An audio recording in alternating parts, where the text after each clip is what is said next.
Oh, hello.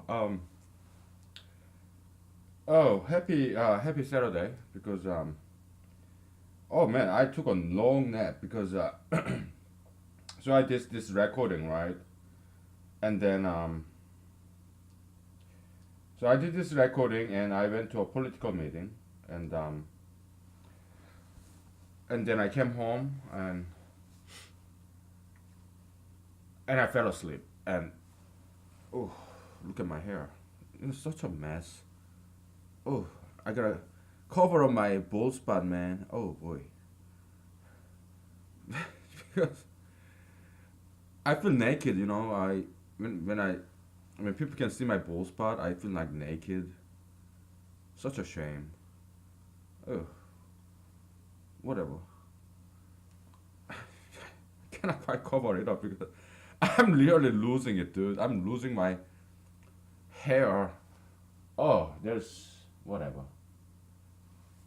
I mean, some people suggest maybe I should shave my hair, but not yet. Okay, not yet. I will try to hold on to it as long as possible, and the side of my hair or back of my hair, I'm not losing there. I'm losing only on top of my hair. So what I'm gonna do is, if I lose it all here, have very long side hair and long back hair, and I will curl it up, and like it will look like some kind of a shit sushi roll. Okay, like sushi, right? Right, sushi roll. I think that's what I'm gonna do. Okay, I will just spray it all over and kind of like freeze it. It will look hilarious. It will look hilarious, and I like being funny, so because it's gonna be too obvious, right? That I'm trying to cover it up. It was so funny. So yeah, if I lose my hair on top of my head, no problem. I'm gonna take advantage of that situation to make people laugh. Maybe that's how I can.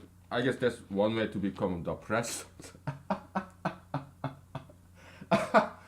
Probably that's one way to become very famous and even become the president of United States in 2020. Like, oh, look at that guy's hair. Oh, come on, he's like worse than Donald Trump, man. So I become somehow famous because of this sushi roll hair. This such an obvious cover up, and maybe I become famous that way, and then who knows? Maybe I can even become the president of the United States, or because of that stupid looking hair. Oh boy. I mean, isn't that how President Trump became President Trump? How Donald Trump became President Trump because his hairstyle is so stupid. That's one theory. Who knows? Oh boy. So yeah. Oh. So I guess yeah. I came back home and then I started doing drinking and dancing at home. I kind of feel like oh man this hangover. Oh well, it just doesn't feel good. It feels kind of nasty. Ah, so I don't want to drink, and still waiting on my physics book and also calculus book, and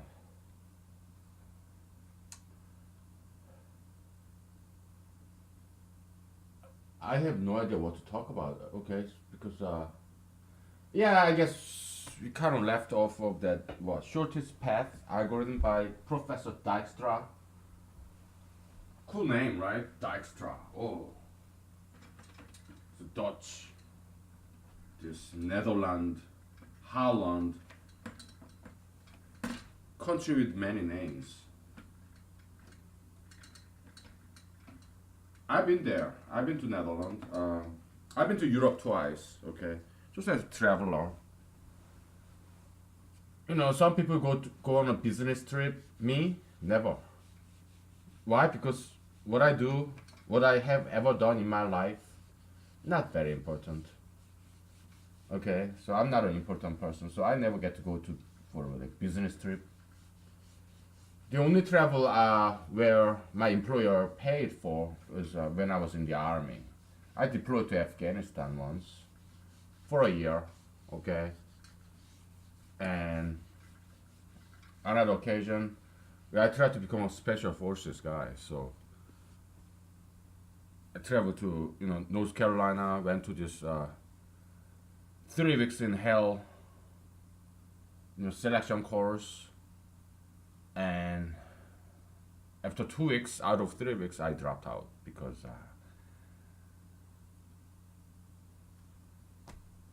I wasn't cut out for that. Okay, special forces, yeah, they're really cool people there. Okay, so like elite, right? It's not the first time I failed to be an elite. I guess I kind of tried to be an elite, but it's just not for me. Yeah, I tried to go to Harvard, MIT, and they didn't give me the admission, which I'm grateful because I would have dropped out anyway. 'Cause I'm not that hardcore worker, okay? I work, but I don't work too hard. Why? Because I don't want to work too hard. I'm more like creative, kind of laid back kind of person. So I work, but not too hard. I mean, some people work 80 hours a week. That's just not me. Okay.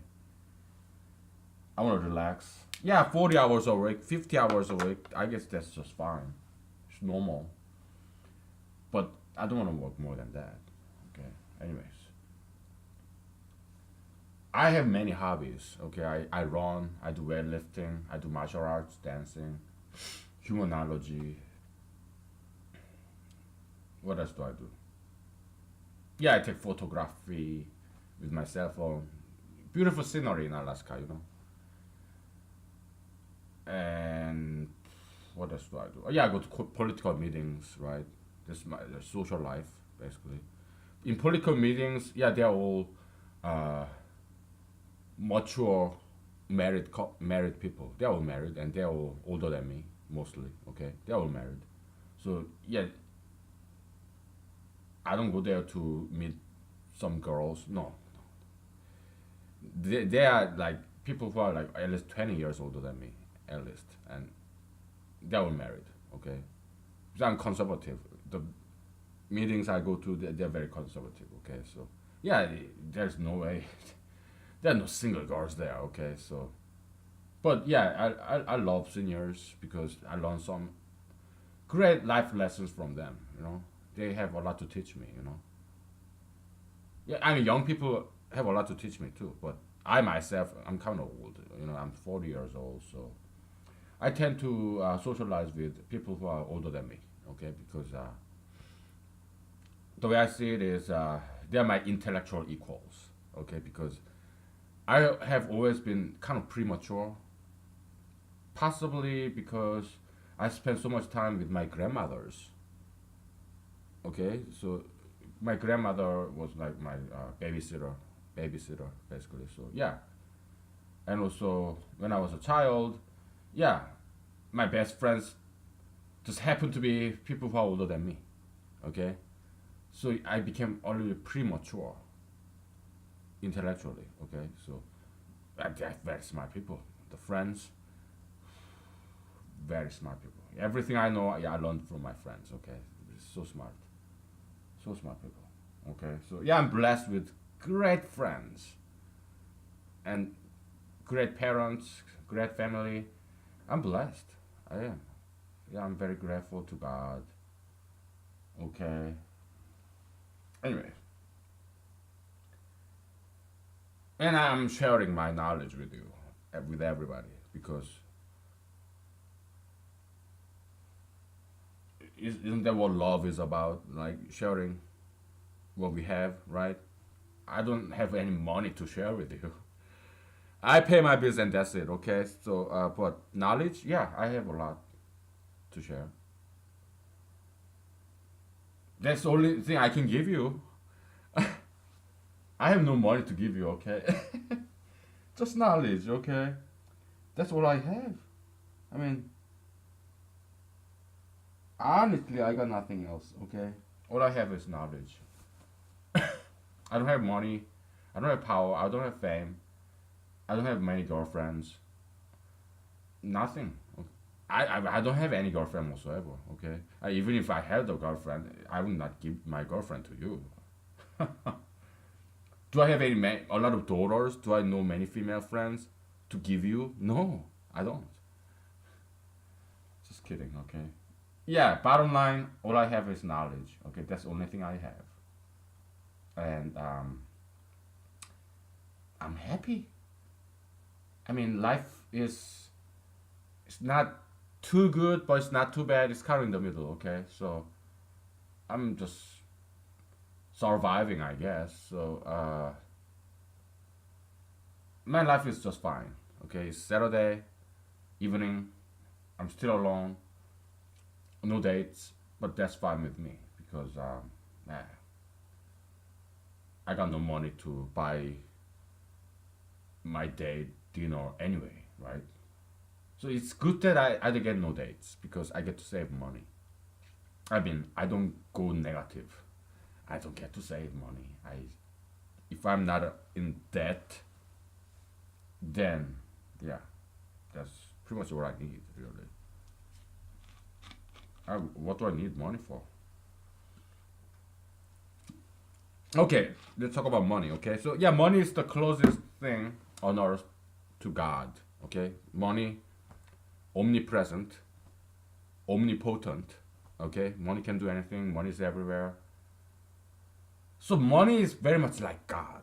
Okay, it's just God because the concept, the idea of God is oh God is everywhere, omnipresent. God is can do anything, omnipotent, right? So money, if there is something that is closest to God, it will be money. Okay, so that's why everyone loves money. Oh, we can unite the people in the name of money because everybody wants money, right? Oh boy, I mean, if you're a politician, you should know that, right? So everybody loves money, okay? Everybody, whether you're religious or not, are you liberal or conservative, it doesn't matter, right? You want to have more money, right? So yeah, we can unite the people in the name of money, not in the name of Jesus or God, because some people are secular. They hate God, they hate Jesus, they hate Christianity, but everybody loves money. Are you a Christian? Oh, you love money, don't you? Oh boy. Yeah, you can unite people in the name of money. I know it kind of sounds very secular and dirty, but it's just the way it is, right? So, um, how about gone? Yeah, gone is also something that kind of equalize everybody. Everybody's equal before God and gone, right? So yeah, gone is kind of like God too. If you're a billionaire, millionaire, or celebrity, yeah, you can still die with this gun. If you have muscle, a lot of muscle, like Arnold Schwarzenegger or Jean Claude Van Damme, doesn't matter. Okay, everybody's equal before gone. Okay, you get shot, you can die. No matter how rich you are, no matter how strong, muscular you are, no matter how much martial art you know, whether you're weak, old, young, doesn't matter, right? Everybody become equal before a gun. So gun is kind of like God too, right? Yeah. So I look at John F. Kennedy, right? Yeah, he got shot. Look at Abraham Lincoln, the most powerful man, right? Abraham Lincoln, John F. Kennedy. Yeah, they got shot and they died, right? The most powerful person, right? The president of the United States. Yeah. Okay. So yeah, but I'm not saying you should kill people. Don't kill anybody. Don't kill yourself. Don't kill me. Don't kill anybody. Okay, because you don't want to ruin yourself like that. Okay, and famous people sometimes they are often become target of this assassination because some criminals, they just want to be famous by killing very famous people. Okay, they want some attention that way. That's not good. Okay, that's easy way out, right? Oh boy, yeah, they should not do that.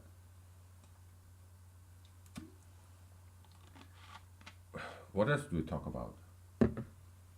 Yeah, I guess we can talk about this shortest path algorithm a little bit, but we already did. I'm not sure if whether there is anything more to say those things. Maybe not shortest path, but um, maybe some other stuff. So we have graph theory, right? I guess we can assign some number on this line and also in this circle.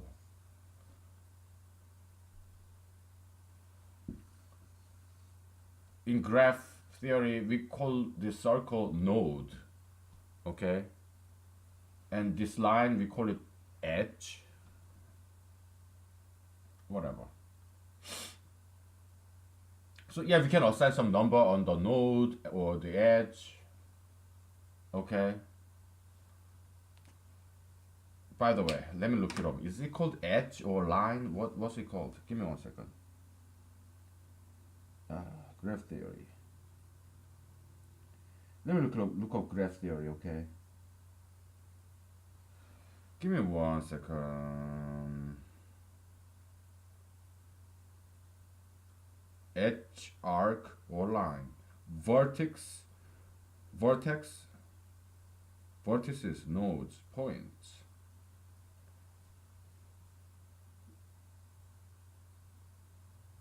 Arc, line, edge.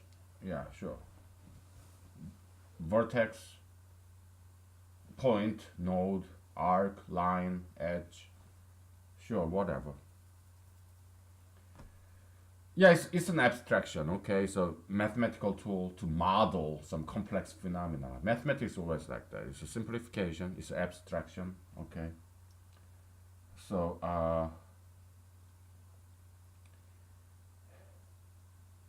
we talked about power and fame is kind of related, right? That kind of looks similar. There's some interrelationship between power and fame with some positive feedback maybe, right? Each other kind of enhancing or reinforcing. I don't like that word. Reinforcement, negative, positive reinforcement. What are we? Machine? Oh, this psychological point of view, it's just dirty. It's creepy, okay? And it's false, okay? It's demeaning. Psychology is a very, very demeaning. Somebody, is it Thomas Carlyle? Whoever, somebody said like, or Karl Popper or something? They said, oh, economics is a dismal science. If economics is a dismal science, psychology is an abysmal science. Okay, it's like hell with no bottom. Psychology is just creepy, it's demeaning, insulting, offensive. Oh, disorder. Oh, you're sick. You have mental disease. I mean, that's such an insult. It's the worst insult somebody can give another person. You're sick. You have mental disease. Horrible. Oh, then is it better to say somebody's possessed by demon or devil or Satan? Maybe that's more insulting, but it's. I'm just telling you the truth. Yeah, you are possessed by the devil, Satan. Your tattoos, piercings, or you gay, you're pro-gay, or you smoke marijuana, or ultra interracialism, all that stuff. Yeah, you are possessed by the devil, Satan. So I'm just saying it as it is. I mean, yeah, you can call it metaphysical pathogen, spiritual disease, but I'm just telling you the way like it is. I don't want to sugarcoat or if you don't like it, I guess you're just not strong enough to face the truth as it is. Maybe you cannot handle the truth. Okay, let's move on. All right, I'm sorry. Uh, so Okay, so you have power, fame. What is power? What is fame? Well, we can call it a concept, right? So some kind of power, fame. You cannot quite see it. It's something metaphysical. Apple, yeah, you can see on Apple, right? But power, fame, probably more. I mean, Apple as a concept, right? There's Apple on the table. Yeah, it's one instance example of an apple. Apple, okay. B. Apple, okay. It used to be flower there. Nice apple, right?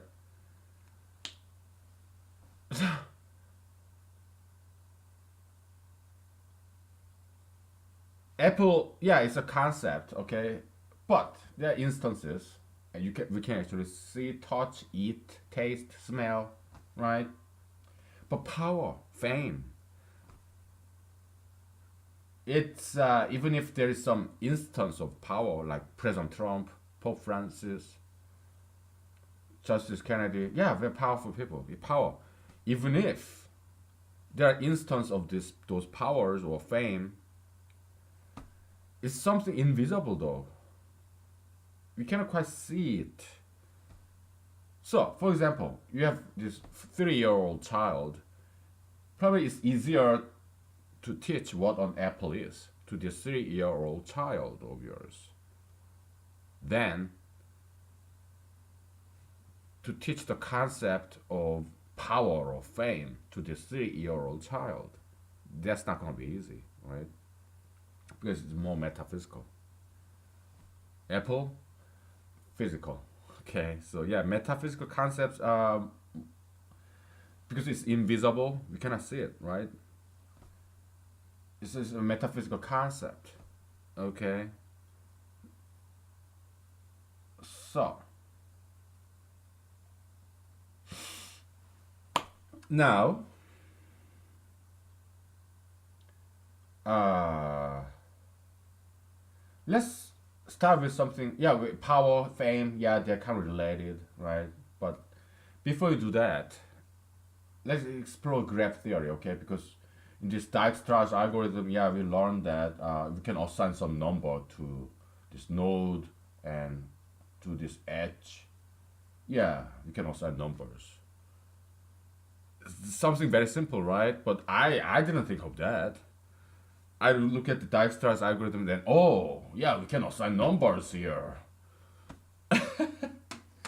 Very simple, but I didn't think of that at all. Okay, it took Professor Dijkstra for me to know that assigning number to edge and node. It's good to learn things. Okay, and we're gonna take a break. All right. So, what kind of example would you do? What kind of phenomenon?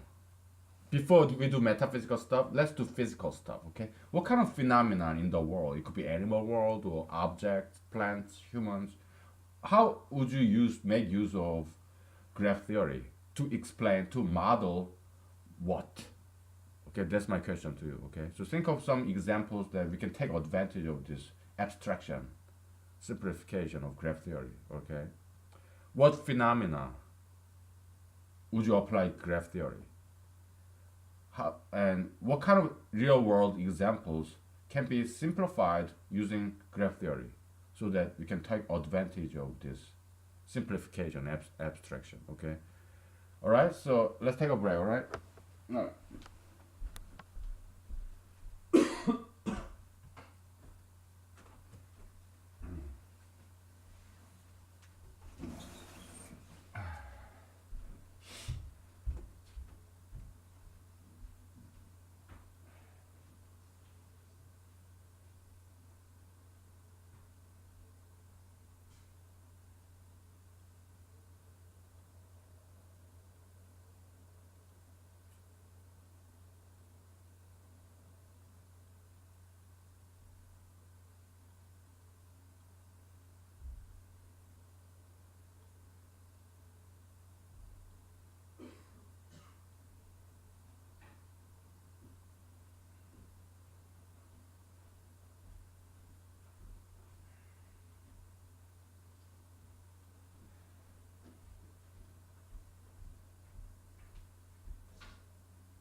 Okay. I mean, this weekend is going to be way too long because Monday we have Martin Luther King Jr.'s Day, so it's day off, holiday. So today is Saturday. Tomorrow we have Sunday. The day after tomorrow we have holiday. So oh my goodness, I think I might go to this evening. I might go to a bar club because otherwise it was just unbearably too boring. Okay, so I gotta see some people, you know. Anyway, before we jump, okay, what was? Do you have any answer for me?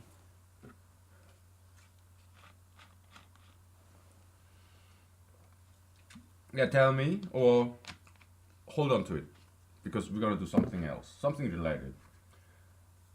Okay, let's instead of assigning number, let's just give it some name, A, B, C. Okay. Okay, we just giving it some name instead of number. Okay, so number is about quantity, right? We're just giving it name instead of quantity. All right, ID, identification, identity. Okay. Anyway, so in set theory, there's this what's called power set. All right. Let's say you have A, B, C, right? Right now you have A, B, C, the set of vertices, set of nodes. Okay. What are some subset? Okay. Power set.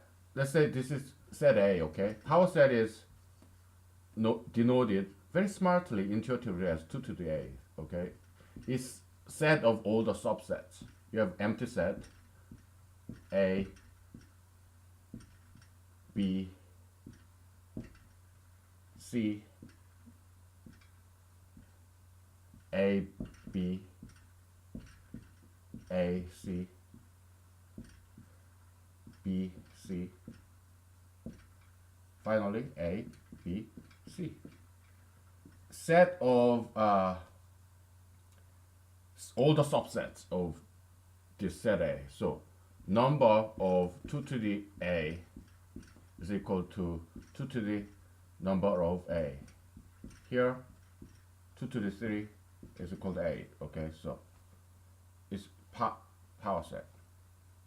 Now, how can we define a graph in terms of set theory? It's like this. Okay, so this edge can be defined as, unless there's direction. If there's direction, well, then it's like A comma B, which is not equal to C comma A, right? It's an ordered set, but now we don't have any direction. So you have A, C as an edge, and A, B as an edge, okay?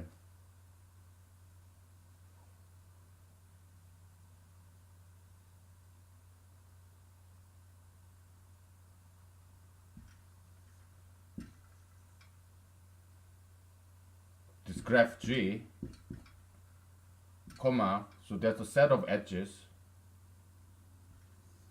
set of nodes, A, comma, B, comma, C, okay? Yeah, so that's how you define a graph in terms of set theory, okay? I'm just giving you some mathematical background, okay? Okay?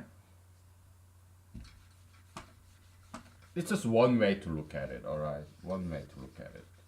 You don't have to look at it that way, okay? Okay, so, yeah, obviously I've been to Wikipedia site. Yeah.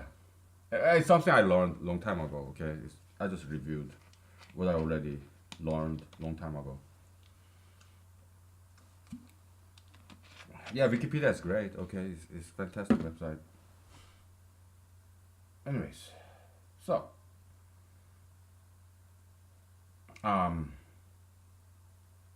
now, yeah, what are some examples did you come up with?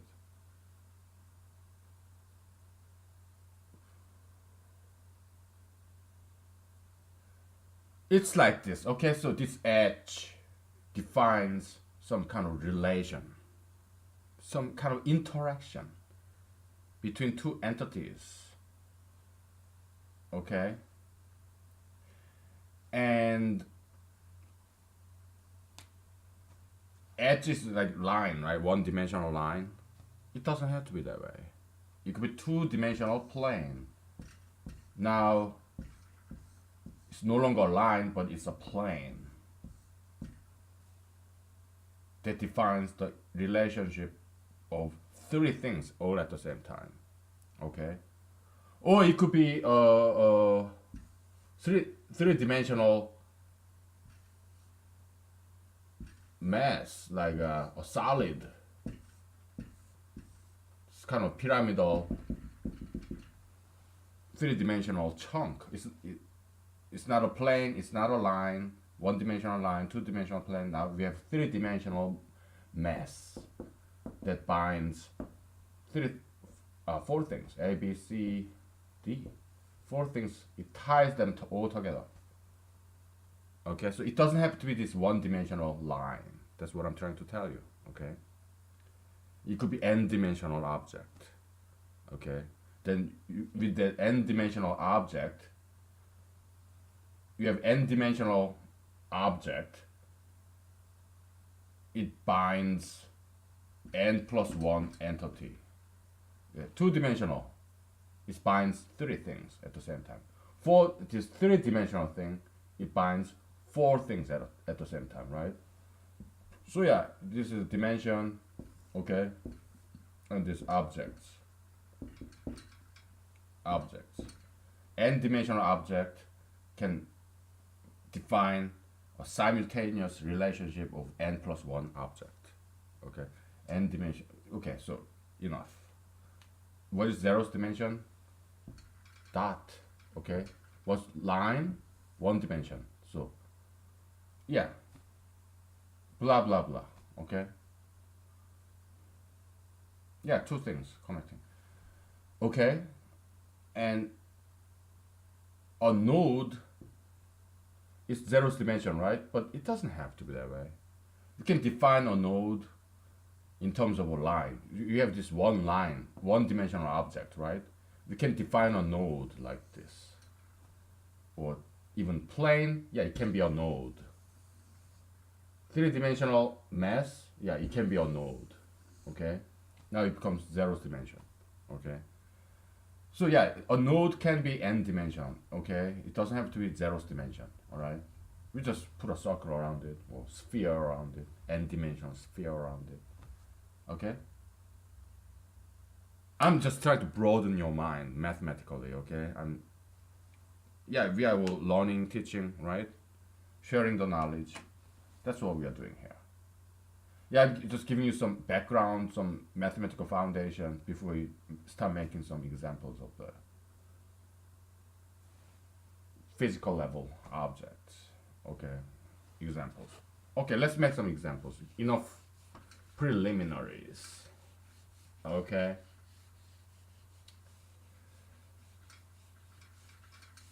All right.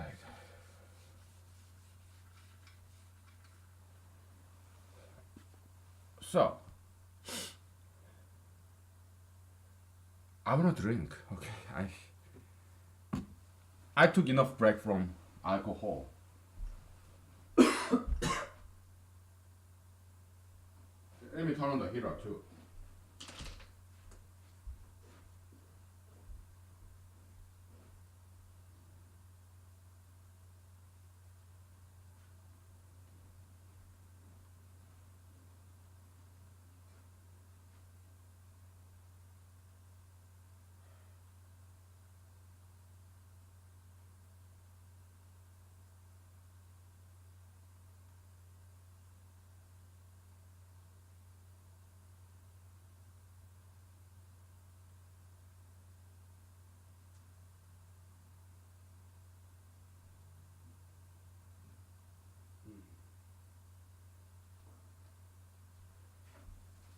Okay, so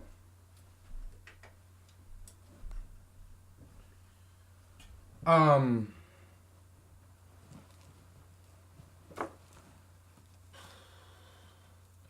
Yeah, in this world, there are a lot of objects or entities, concepts, things. Okay? What is an entity? It's a thing. Okay?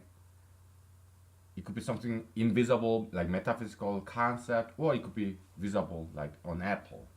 Things, entity. Okay? And not only that, the relation, some relationship between things. Okay? For example, you have a house or apartment. By the way, where is my drink? I want a drink. We're gonna have some fun with mathematics, okay? We're gonna have some fun. Uh, what kind of drink would I like? How about rose petal and rose hips? That'd be a nice combination. Okay, now I want a drink. Oh, you're alcoholic, aren't you? Well, you're addicted to alcohol, right? Well, if you eat every day, would you say you're addicted to food? If you drink water every day, would you say you are addicted to water? So, are you saying you drink alcohol just like you drink water? Well, it's like what I'm saying is, as long as you don't drink too much water, yeah, you can die from drinking too much water. You can die from eating too much food. But what? A day? How many liters of water do we drink? Maybe 1 gallon? I don't know. 3 liters? I don't know. How much food? It's like 2,000 calories a day? Something like that, right? Yes, yeah, as long as you do it properly, there's nothing wrong with it. You don't have to stigmatize it as addiction. No, no. As long as you do it properly, then it's fine. Okay. So, we were going to say,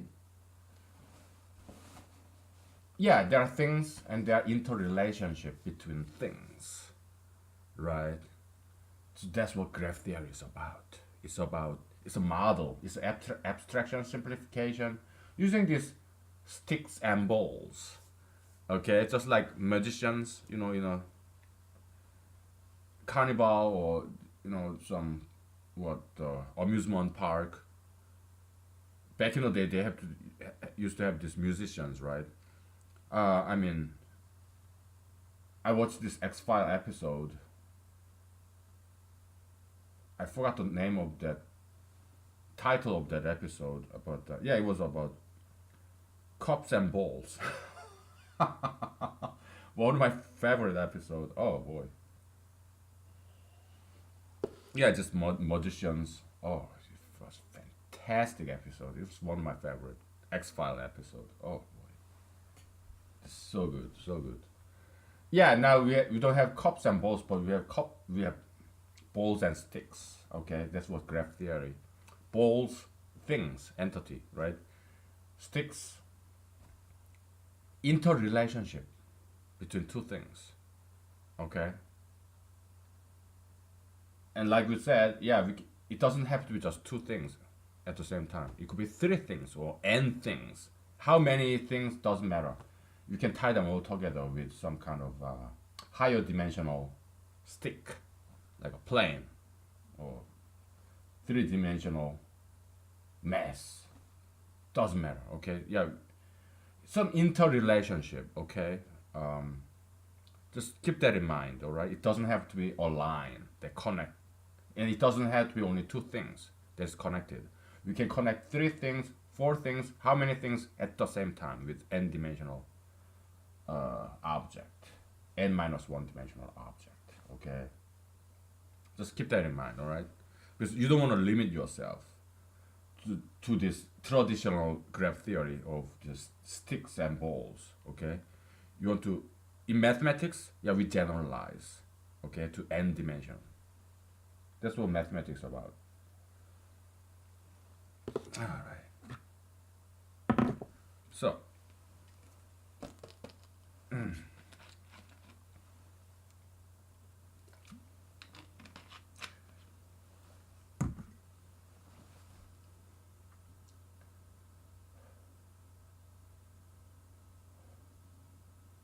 okay, you have a house, all right, or apartment. Doesn't matter where you live. Okay, you have some kind of residence, right? Okay, house is one thing, right? So you have house, and then you have an apple.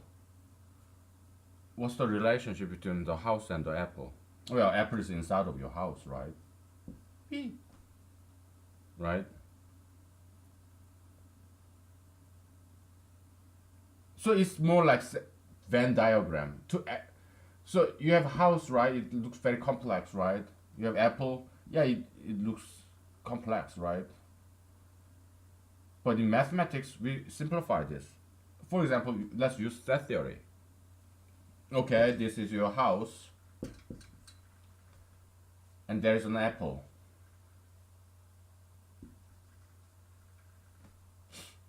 What else is in your house? What? There's a chair. How about that? Yeah, apple, chair. They're inside the house. Okay, so that's set theoretical abstraction. Oh, chair looks like this, right? We don't care. We just express it as a dot. House. Oh, it has this roof and this, all this what roof, roofing material. Like how do you call this?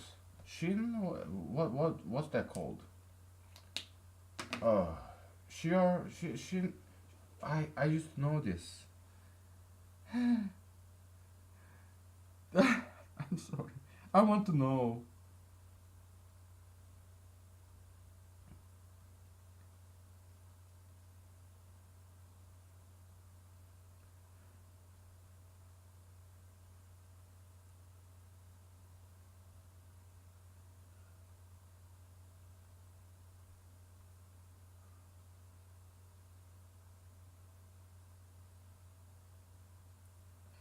We just call it roof panel, okay? I don't know. I used to know this.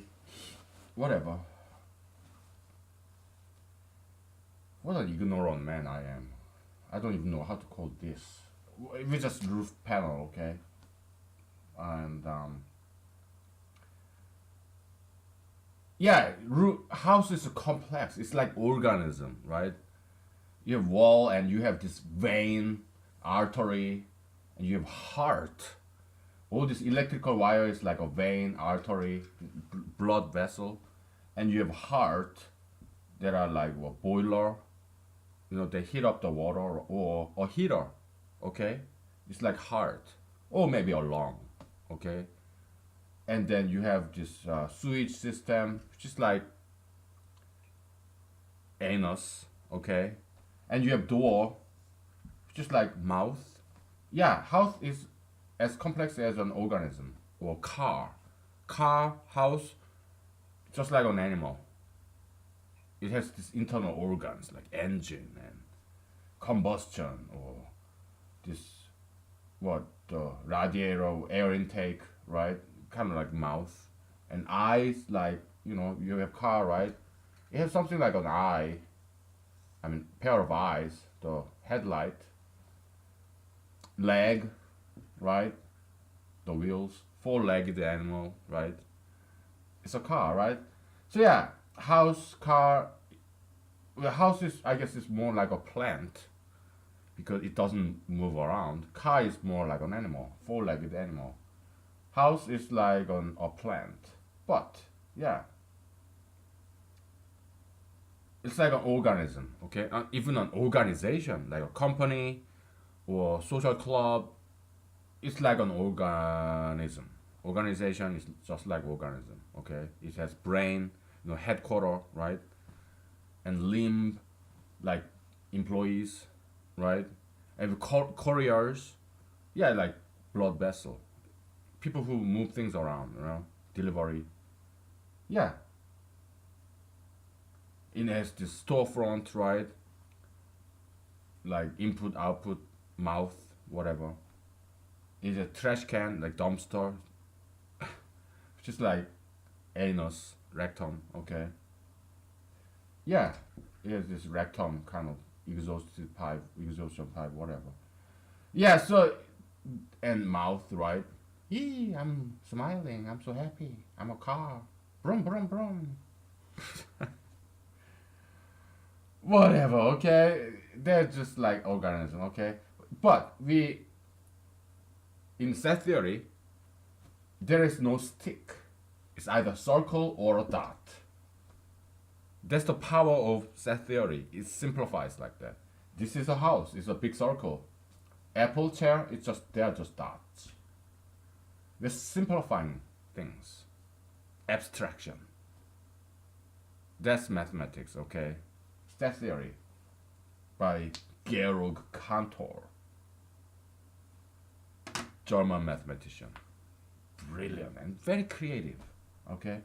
So when he came up with set theory in the beginning, initially people hated it. Oh, it's too simple, Oh, even very famous people like Wittgenstein or Kronecker, they hated set theory. Okay. Well, now you cannot quite think of mathematics without set theory. Okay, it's something very very like cornerstone, foundational thing in mathematics, in any branch of mathematics. Okay. So in a way, Georg Cantor's set theory kind of rewrote the entire mathematics. Okay.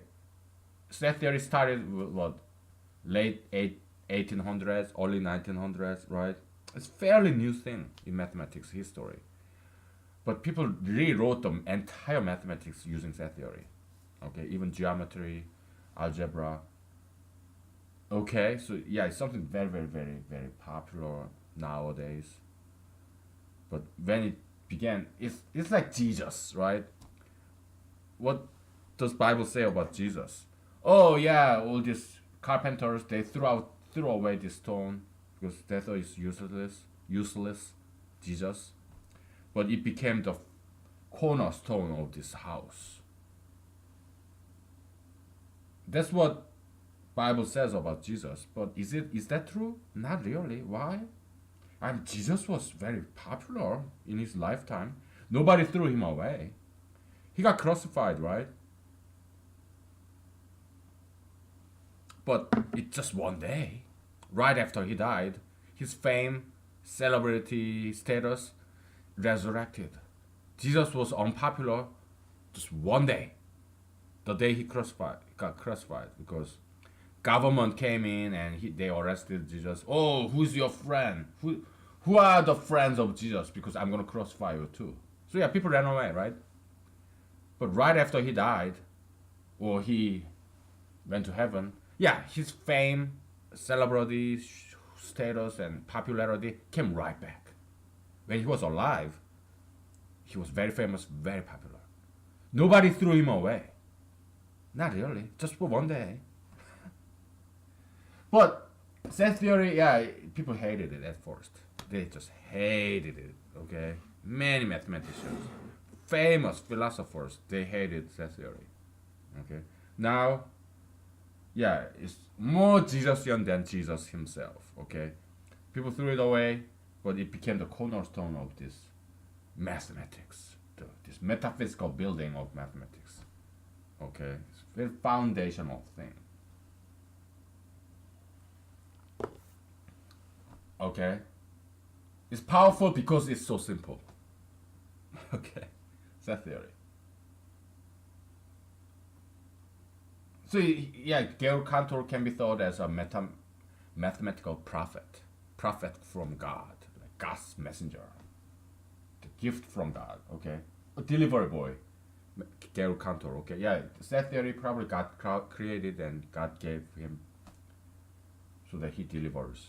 Messengers. Prophets are all just messengers, okay? This is one way to look at these people. Alright? Okay. Give me 1 second.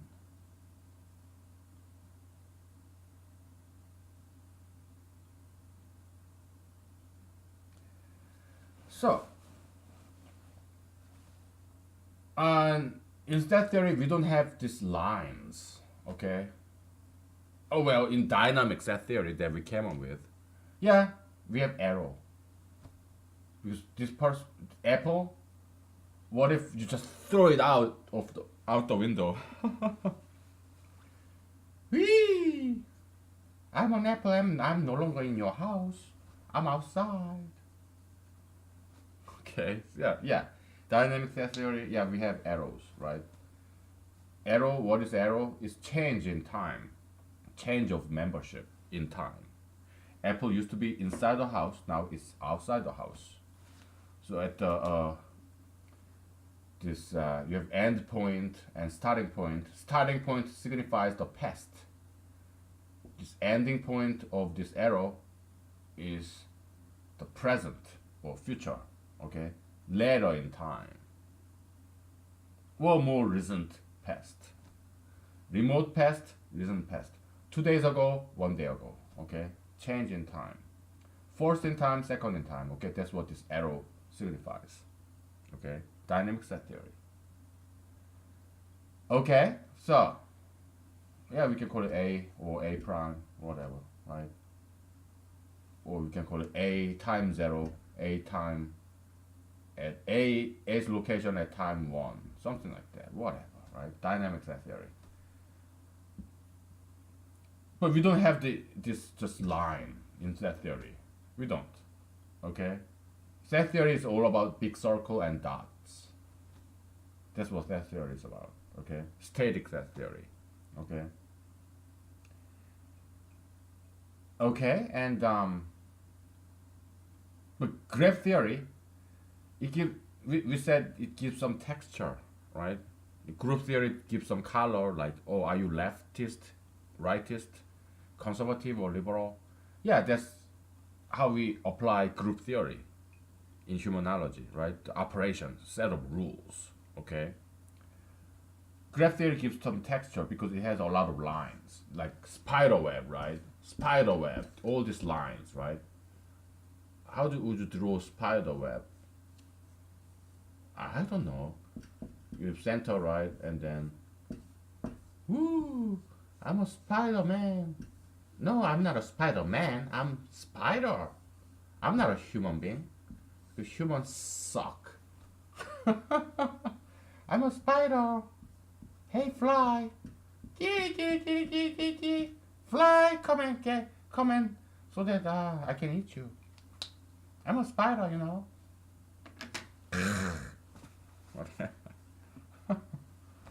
Just trying to be cute.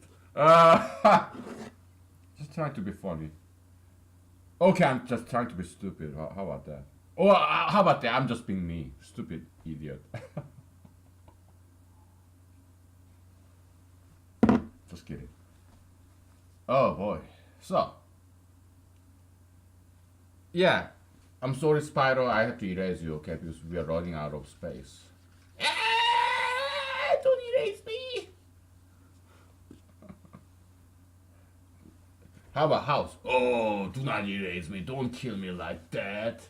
How about car? Don't kill me. Whatever. How about set theory? Oh, why are you? Did you just create me and killed me? You're a murderer. Just being goofy, okay. Oh boy. Well, I want to entertain you. Because mathematics can be boring, okay? So yeah, let's put some humor in there. Humidity. Let's make it wet, moist. Okay? Let's make it sexy. Just kidding. Because mathematics can be quite dry, okay? Yeah, we just want to have some fun, okay? So set theory, okay?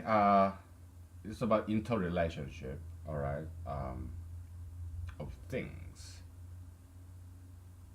So you have house and apple, right? But Grab theory is not a very good tool for that kind of relationship. Inclusion. You have set a house, right, that contains an apple. Set theory is better tool for that. That kind of relationship of what is included or what is not included. That's I don't have any cat or dog. So let's say dog is yeah. There's some stray cat, stray dog in my neighborhood.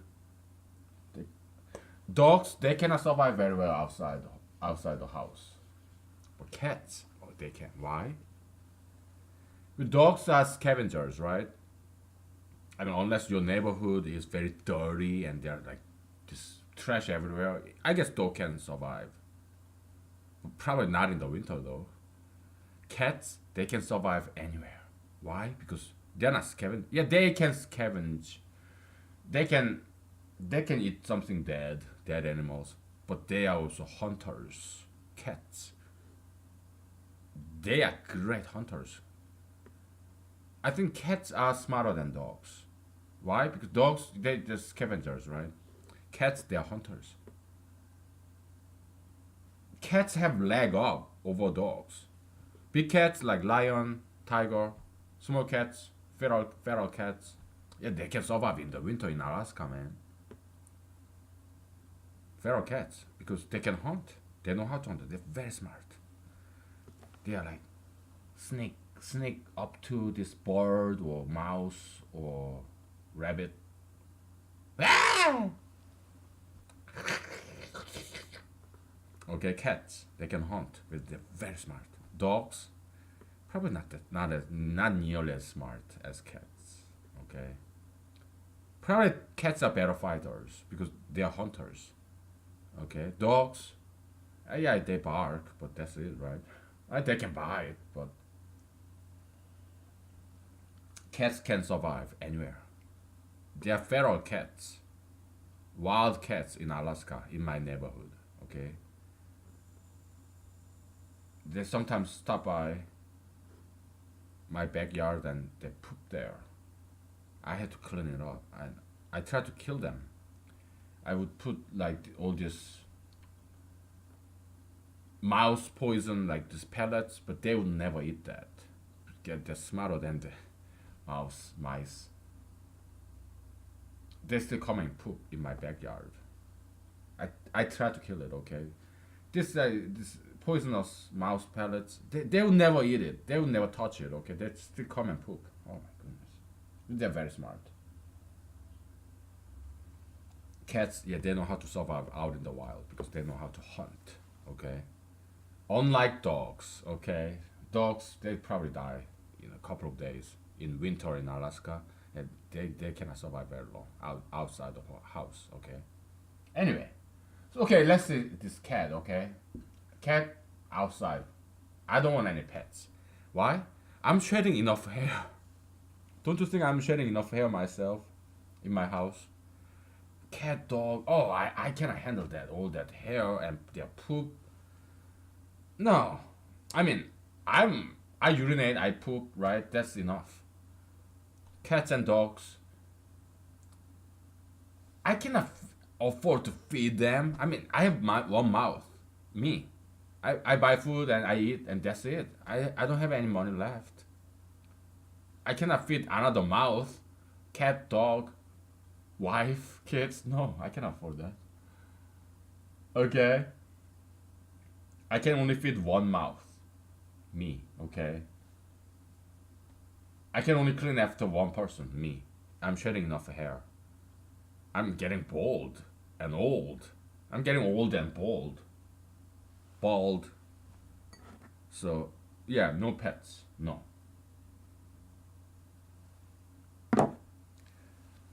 One person cleaning after one person, me, myself, yeah, that's enough. I don't want to clean after anything else or anybody else, okay? Alright, so inclusion, exclusion. Cat, you stay out and not just outside my house, you stay outside of my cartilage, my yard, because I don't want you to come and poop. I don't want to clean after you. You're not even my cat. You're not my pet. Why do I have to clean after you? Huh? Oh, I don't care. I just love pooping in your backyard because I think you are evil. I think you are satanic. I think you are devilish. So yeah, there should be consequences. You should be punished for you being so evil. So yeah, I'm God's messenger. I'm gonna punish you by pooping on your backyard because you suck. You stink. So yeah, it's taking place. Your house. You metaphysically smelly. You know what? There's this interrelationship between metaphysical universe and physical universe. So you're metaphysically stink, so you should be physically stink too. So and you wash yourself, it doesn't matter. You should stink. I want you to stink. That's why I'm pooping on your backyard so that you kind of your body absorb the smell from my poo poo and you smell bad. Yeah, because you deserve some smell. Because metaphysically you're dirty. I want you to be physically dirty too. That's God's punishment. There should be consequence for you being so evil. So this is punishment. Poops. My kitty poop in your backyard. Just kidding. Okay. Whatever. So yeah. Your house. We're gonna simplify. No secondary superset. Yeah, there's subset, superset, sure. But we're gonna maybe we'll talk about that later. Okay. What is subset, superset? Well, you have set right. Set A, set B, right? A is a superset of B, and B is subset of A. Something smaller because you have many elements here, some other elements here, right? So everything that belongs to B also belongs to A. Subset, superset, okay? Set inside of another set, okay? That's subset, superset, okay? Subset, superset, okay? Bigger thing, superset. Smaller thing, inside of another big thing, subset, right? So in terms of inclusion, exclusion, so Apple, I love Apple. I'm not Macintosh. The Macintosh is a species of Apple, right? So this computer, this Steve Jobs, Steve Wozniak, this computer, I don't have any Apple PC or iPhone or iWatch. I don't have any of that. Okay, I'm a PC kind of guy. Apple is yeah, it's fantastic computer. I just don't have it. They're too expensive. Okay. I'm talking about Apple that you eat. I mean, you don't eat this Apple PC. You don't eat this iPhone. Do you eat it? No. Apple, the edible apple, the fruit that I buy in the Walmart, grocery stores. Okay, that's what I'm talking about. Apple. It's in my house. Okay, the cat outside my house. So inclusion, exclusion. Set theory is a better tool to model what's included and what's excluded. Okay? Yeah, set theory and the graph theory, they're interchangeable, right? But to express a graph in terms of a set, it's very complex, right? Oh, you have G is equal to set of vertices and set of edges. And what is an edge? Oh, edges is a set of A comma B, B comma C, superset of sets of these two elements. It's just to get too complex and bulky. They're interchangeable, but they're two different tools. They are interchangeable, but there are advantages and disadvantages. Okay? And one's advantage is another's disadvantage. When we try to define relationship with what is included and what is excluded, set theory is better tool to model those relationships. But what if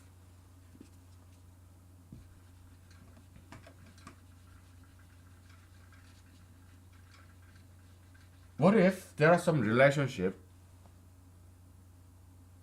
that is kind of more complex than just simple inclusion and exclusion? What if this cat, feral cat that I really hate, what if there's some, yeah, it never get inside of my house. I would never let it come to my house, inside of my house. Because this feral cat is dirty. It has parasites. It has old fleas, maybe bed bugs. Ugh, I don't want to get any of that. Lice, ticks. Feral cat, right? It never washes itself. It's dirty. It has germs. I would never let a cat inside of my house. Okay? Never. But maybe there's some relationship between this cat and this house. Still, it's always excluded. It never comes inside. But maybe there's some relationship between this cat and this house. That's when graph theory kicks in. Okay? There's me, I, and there's you. You will. I'm sorry. Let's say you're a woman. Okay? You're a woman who's not my relative. And you maybe, let's say you are an Asian woman. Not only that, let's say you're a Korean woman. And you're not my relative, okay? And you're single. So, you're a single woman, Korean woman. Let's say you're a Korean American woman. Okay? And you're single. And you and I are not blood relatives. Okay? We can marry, okay? You and I. You're a Korean single woman. And we are not relatives. Okay? It's possible we can think that, yeah, maybe I can get inside of you after we get married because we're going to have sex if we are married, right?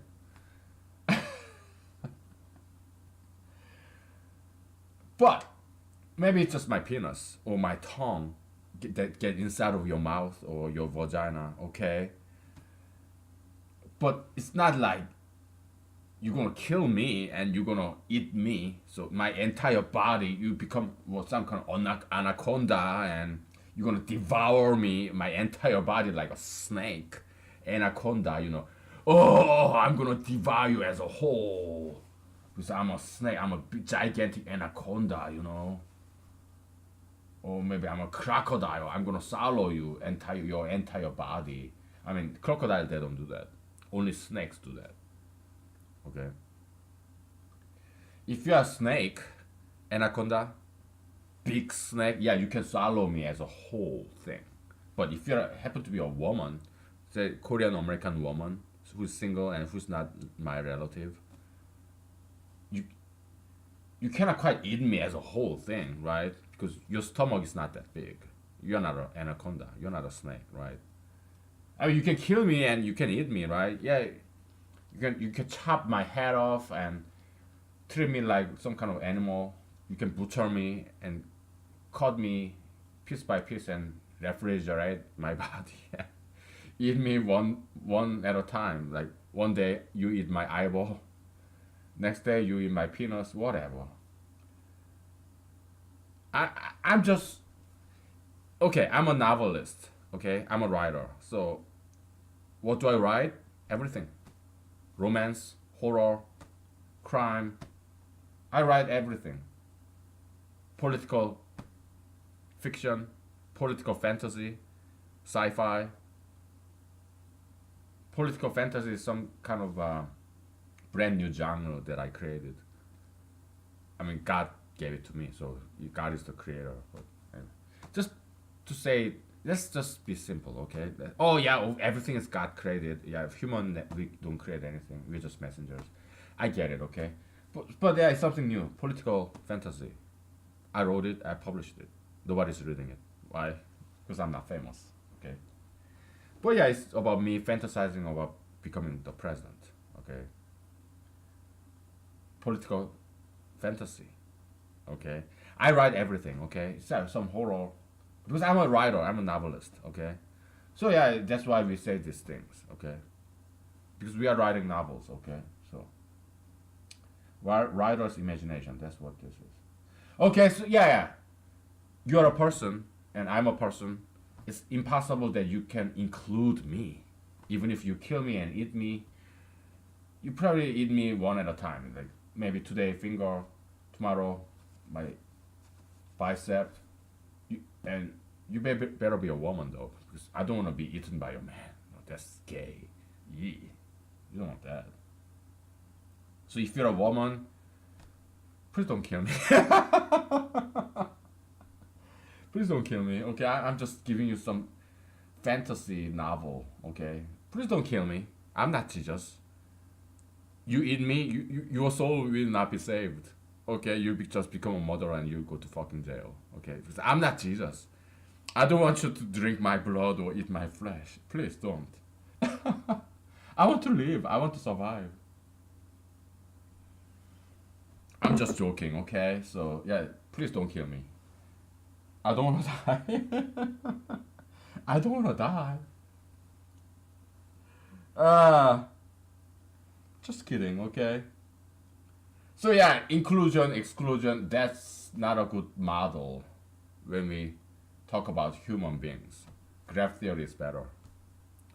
I mean, I don't include you, you don't include me, because we are humans. We are not anaconda. We are not gigantic snake. I can never get inside of your entire body. You, okay, you're a girl, right? Maybe she's my girlfriend, okay? Oh yeah, I can put your finger in my mouth and just I can put some part of your body in my mouth. PG-13, and I don't want to get into any details, okay? So, do you want to know what I do in my bathroom? Do you want to know what details, the detailed steps and procedures and step-by-step action of what I do in men's room, in toilet, in bathroom, restroom? Probably not, right? Because well, first of all, it's not that informative. Because you do it too. Everybody defecate, everybody urinate. Okay, so you already know. But let's say I become the president of the United States in 2021 January, and there's this secret camera footage in the bathroom in the White House, and somebody film what I do in the bathroom. I put my pants down and I defecate, urinate, and I wipe. I have this bathroom roll and toilet tissue, and I kind of wipe, and just like anybody else. But if somebody record that in a video footage, I mean, would people watch it? Probably. If it's done on somebody very famous, a man. If it's done to a woman, this secret video camera of what a woman does in bathroom, and if she happened to be a very attractive lady, young attractive lady, it doesn't matter if she's famous or not. People will watch it. Guys, we will watch that because she kind of get partially naked, right? But the footage of a man in bathroom, people will watch it only if he's a very famous person, like President Trump or Pope Francis and Bill Gates or Mark Zuckerberg or Jeff Bezos or Warren Buffett, or if somebody's very famous, a famous man, no matter how fat, obese, ugly, old that man may be, like President Trump, if somebody take a video camera footage of that person, that man, famous, powerful man, like Matt Lauer or Harvey Weinstein, whatever. If somebody take video footage of that man in the bathroom, people will watch it. Why? Because it's something very shameful, something we can make fun of, right? I'm not saying you should do it because that's illegal. It is illegal, okay? I'm saying that's the difference between men and women. Women,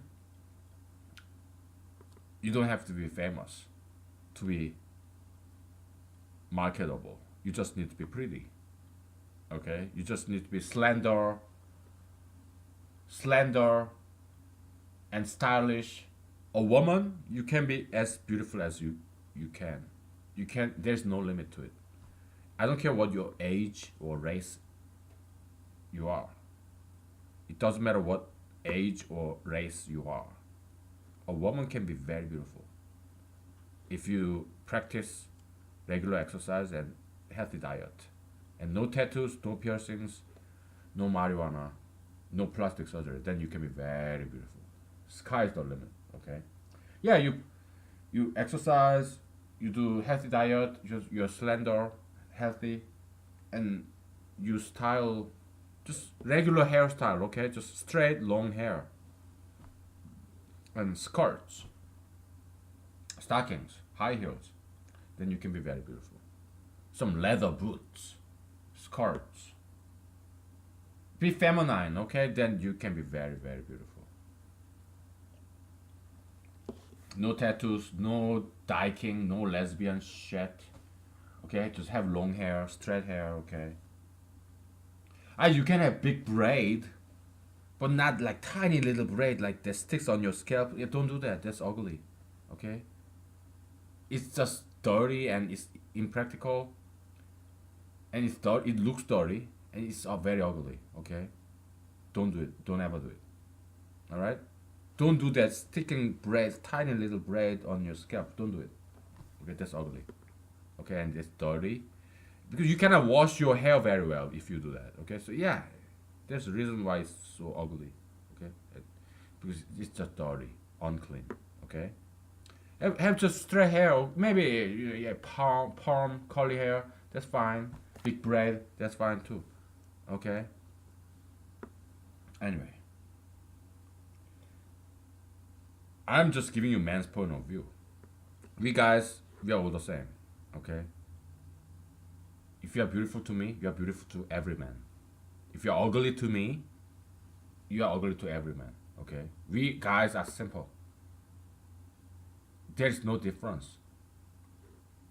And well, what girl is sexy, what girl is ugly, it's all the same. We guys are all the same. Okay, we are simple animals. We are simpler gender. Okay, we are not like girls. We're simple. Okay, we're simpler gender. Okay. Give me 1 second. Okay, let's take a break. Okay, we take a break. We continue with this graph theory and set theory. Okay.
Oh, it's so nice and warm and toasty in my house.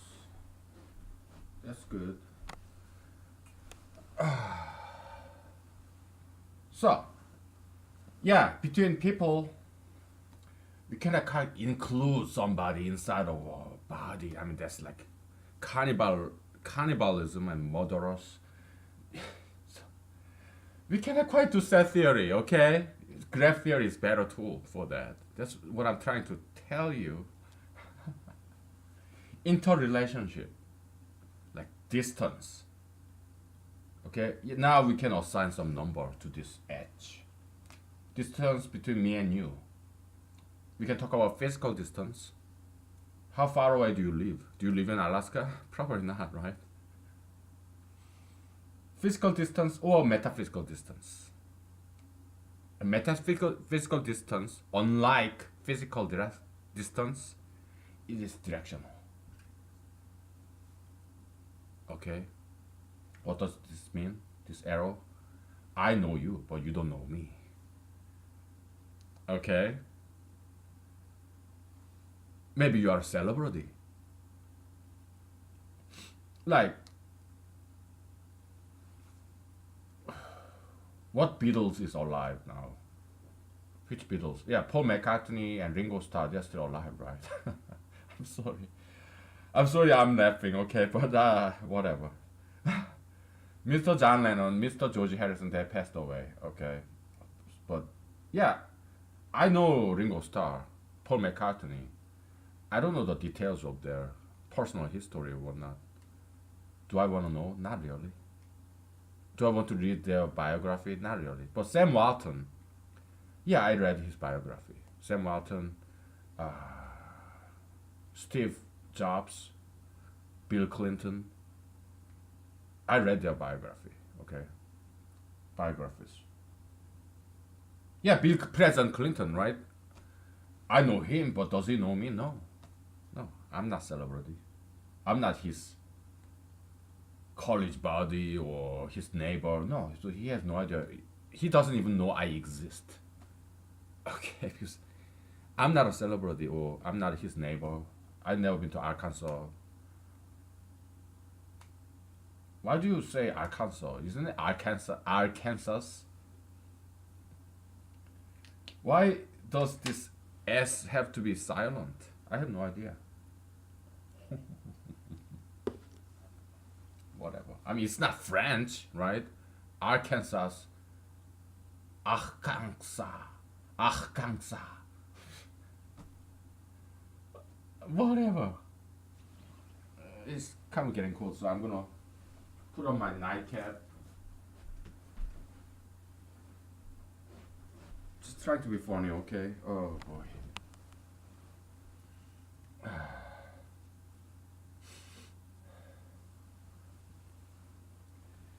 Give me 1 second. Yeah, just chatting with my friends, that's all. So,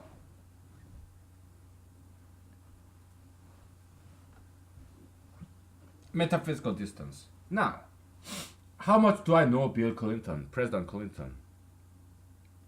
I mean, I read his biography. It was fascinating. I love some of the biographies of like these famous people like Sam Walton, Steve Jobs.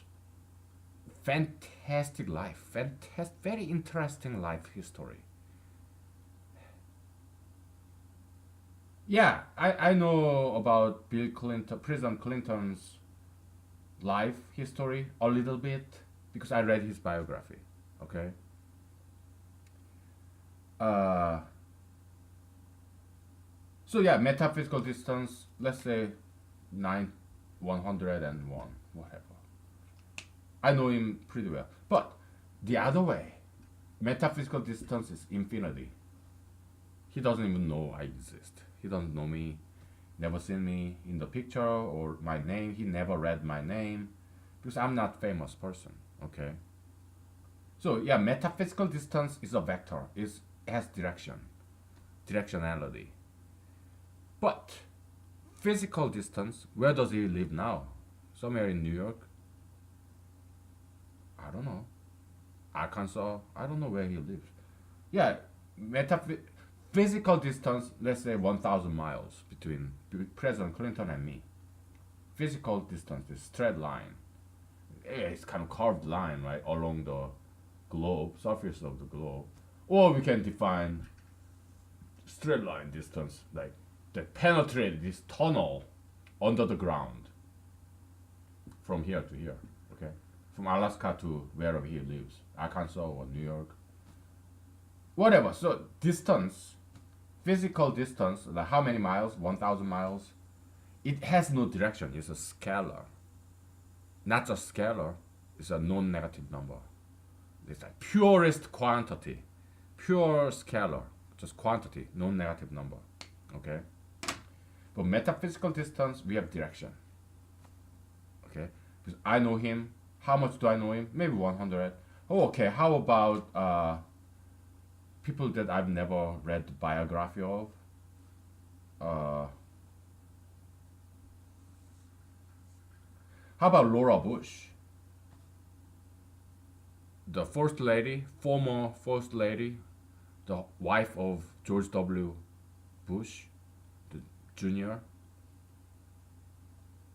I don't know much about it. I don't know much about her. I recognize her face because I've seen her on TV, newspaper, internet. I recognize her name, but that's about it. Yeah, what do I know about Mrs. Bush? Yeah, she's white. I think she has kind of short hair. She's old. She has blue eyes. Yeah, very. I think she used to be a librarian, and she met her husband, President Bush, in a barbecue party, and President Bush described it as a love in first sight. They never got divorced, and they have kids, grandkids. That's all I know about her. So yeah, maybe 300. I don't know her very well. Okay? Metaphysical distance. How much do I know that person? Here, she's kind of far away. Okay? So, we talked about metaphysical distance, right? Now, what's inverse of that? Let's say this is 1,000 and this is 100, okay? Inverse of that, this closeness. So you have distance is equal to 1 over closeness. Closeness is 1 over distance. It's inverse relationship. President Clinton and me, 0.01.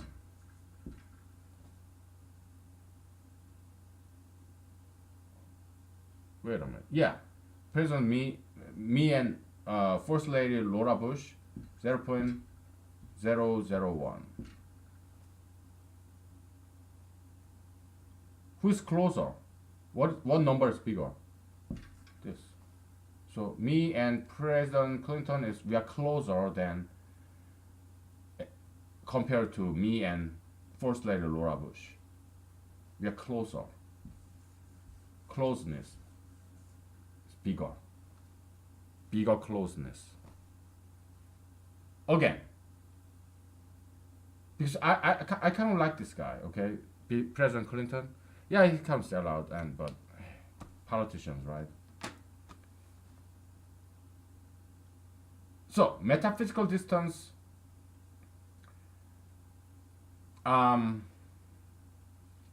is also non-negative number. Okay, because it is purely calculates the distance. How about me and Adolf Hitler? Do I like him? Do I sympathize with him? Maybe. Okay, but do I approve what he did? No. He killed too many people, right? I don't approve that kind of action. Okay. Oh, okay, how about Oscar Wilde? Oh, I hate that guy. Again, I don't hate him, but there are things that really, really make me so disgusted. He disgusts me, Oscar Wilde, because he's a liar. He said, oh yeah, Jonathan and David, oh, they were gay lovers. No, they're not. They're just friends. He lied. And by lying as a public figure, you can damage the public morality in a great deal. All this gayism, pro-gayism, yeah, he kind of founded that. He gave this theoretical framework, this foundation of lies about history. Yeah, pro-gayism, gayism kind of germinated from that.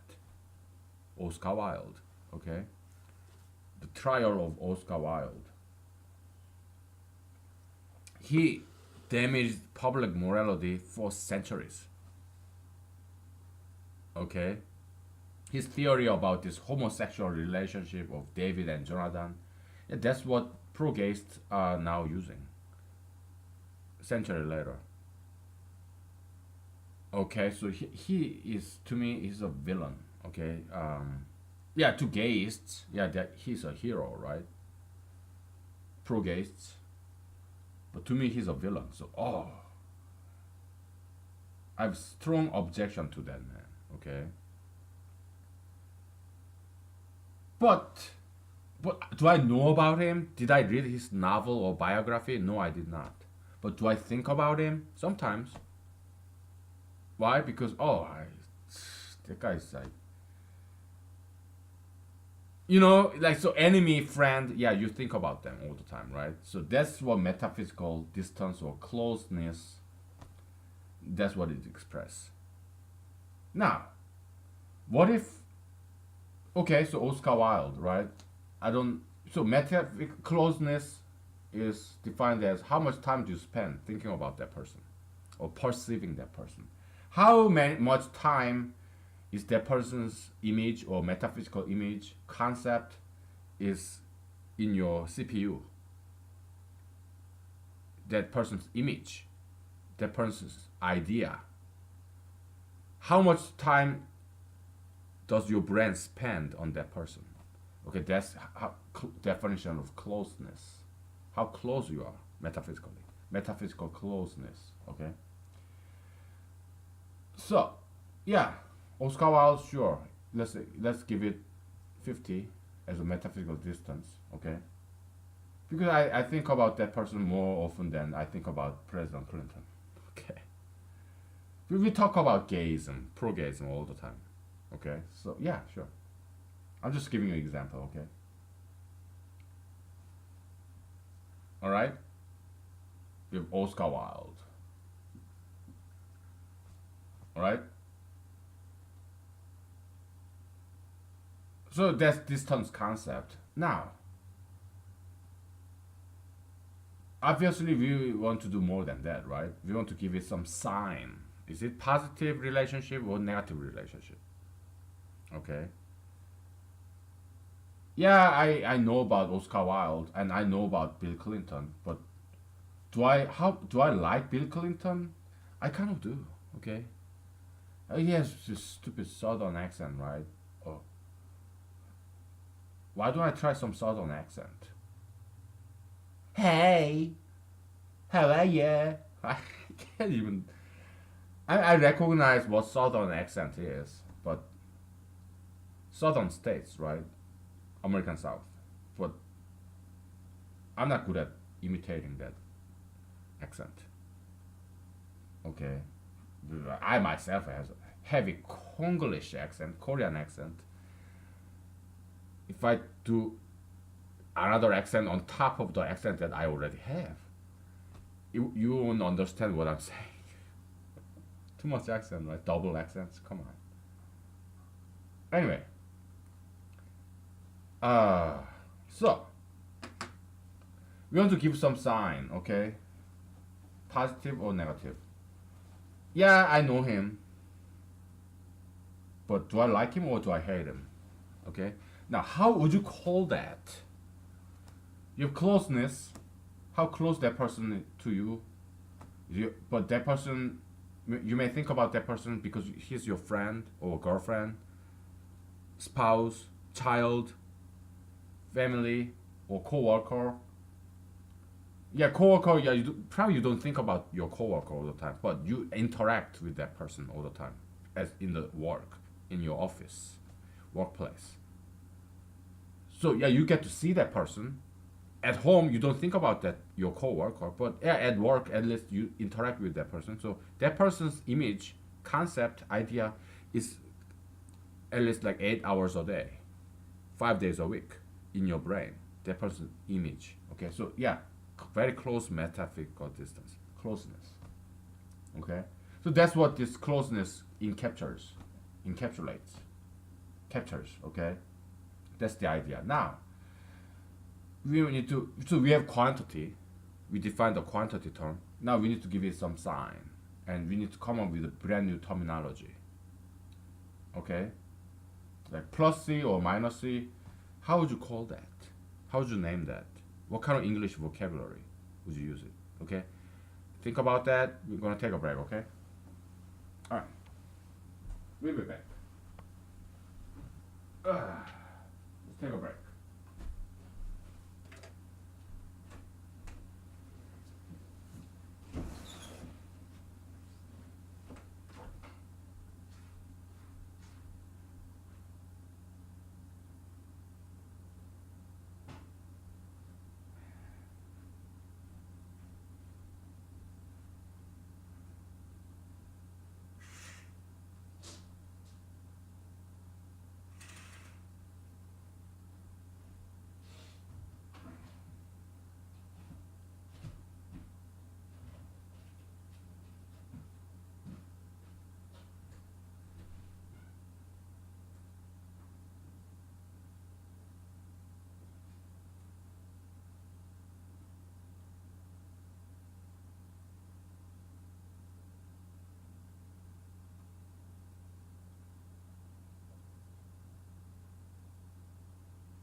Okay, we're back.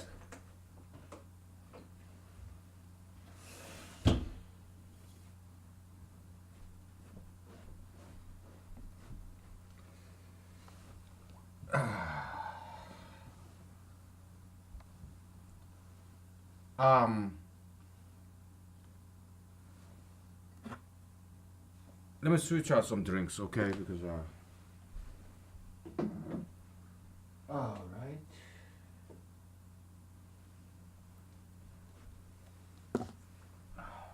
I want some leafy stuff. Leaves. Some vegetation.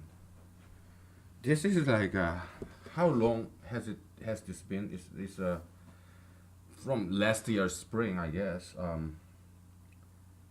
What kind of tree? Willow, from my backyard. This is a birch tree leaves, dandelion flowers, all from last year's spring. Okay, so spring is coming. Okay, so I change out once it gets all green in my backyard. Right now it's all just winter, covered with snow. Okay, so yeah, nature changes. You know, in the fall, autumn, you have autumn leaves, right? Colorful, fall color, right? Very pretty, red, yellow. In Alaska, we don't quite get red. It gets yellow, become yellow in the fall. Okay. Summer, green. Winter, white, because covered with snow. Okay.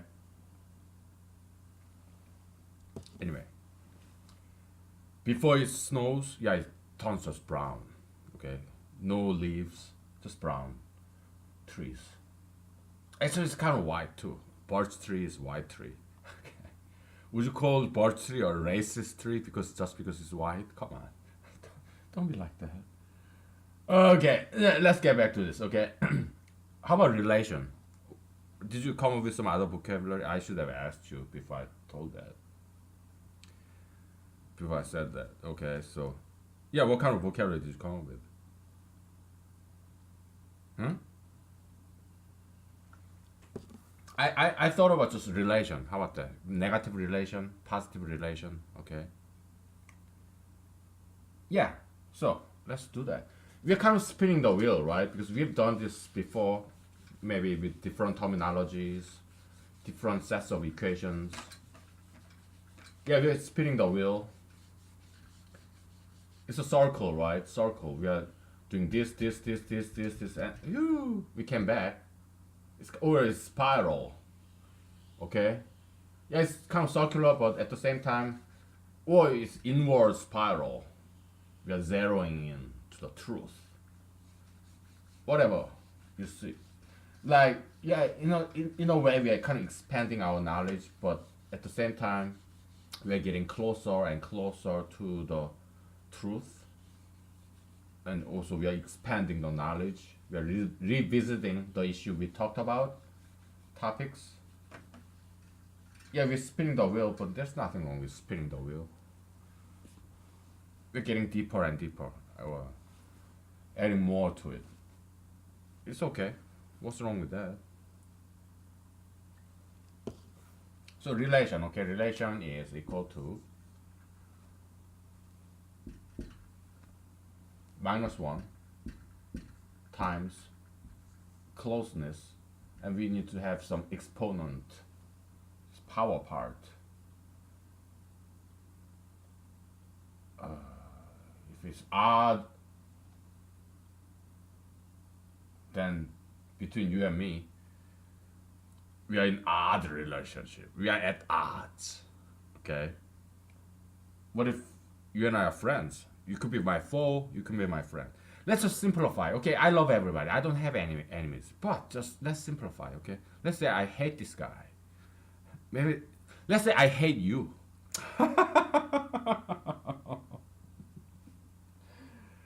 Let's say so. Yeah. Closeness, relation. They're vector. Okay. because it's different. I may not know you, so yeah, okay, c is equal to 1 over metaphysical distance, right? And it's a vector, okay? Why? Because there's I and there's you. Let's say you are celebrity, okay? I know you, and I think a lot about you because you're celebrity. 100, right? Do you know me? No. I'm nobody. You never heard about me. You don't know my name, my face. No. Because I'm not famous. But I'm a huge fan of you. I read your biography and watched the movies that you starred in and read the books that you wrote. I'm a huge fan of you, but you don't know me at all. You don't even know my existence. Okay? So yeah, it's directional. There's some direction. Okay, so it's a vector, alright? Because there's direction. From me to you, 100, you to me, metaphysical distance is infinity. Too far away. Closeness, 0.01. Here, closeness, how close you are to me, 1 over infinity, 0. Closeness. Closeness, if, let's say, maybe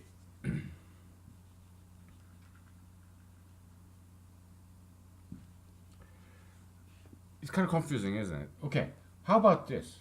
Distance between metaphysical distance between from me to you is like 0.01. Okay, I'm very close to you because I think about you all the time. You're my biggest hero. Okay, very close distance. Okay, then how close are we? 100 because it is equal to 1 over 0.01. Okay, so sorry for the confusion. Okay, because 100, that's closeness. We're very close. Okay, distance wise, very short distance because I think about you all the time. It's like you are in my head all the time. Okay, because I'm obsessed with you. Isn't it kind of creepy? Oh, you are my hero, role model. I think about you all the time. Oh, it would probably creep you out, right? But like John Lennon, okay, I love their music. The Beatles. I listen to the Beatles quite often, maybe like once a week. Not that often. Probably I listen to classical music more often than the Beatles because when I drive, I don't want to listen to all the lyrics. No, I don't. I don't want it. So I turn on the classical music or jazz. The kind of music without any lyrics or some instrumental music. Okay. Because when I drive, I don't want to listen to all the lyrics. I don't want it. I just want nice and melodious music. Okay? Because I'm driving. I don't want to be distracted. Okay? So yeah, distance, closeness. Okay? So we are in even relationship. We are in our friends. Then it should be 2 here or 0. Friend or 4. We are at odds, 1. Okay?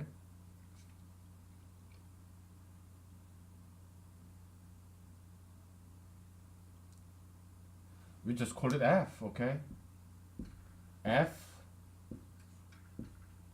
is equal to 0 if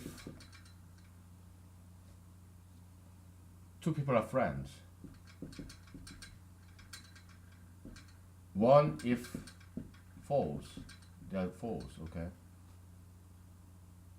Or relationship from A to B, okay? Because relation from B to A, they're totally different because I know you. There's some relationship between you and me. But from my side, because I know you, you're a celebrity. It's either I hate you or I love you. Okay? But you, from you to me, there's no relationship whatsoever. Why? Because you don't even know who I am or I exist even. You don't know. So I'm not famous. You are. Okay? Alright? So, yeah, that's why it's not a set, but it's an order set. It's like coordinate vector. Okay? Something like that. That's why we have parentheses rather than this curly bracket. Okay? Okay, let's take a break. Okay? 그죠?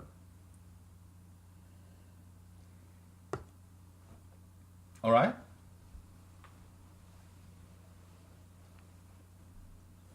Let's take a break.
Okay, so we're back. Let me get some Tom's.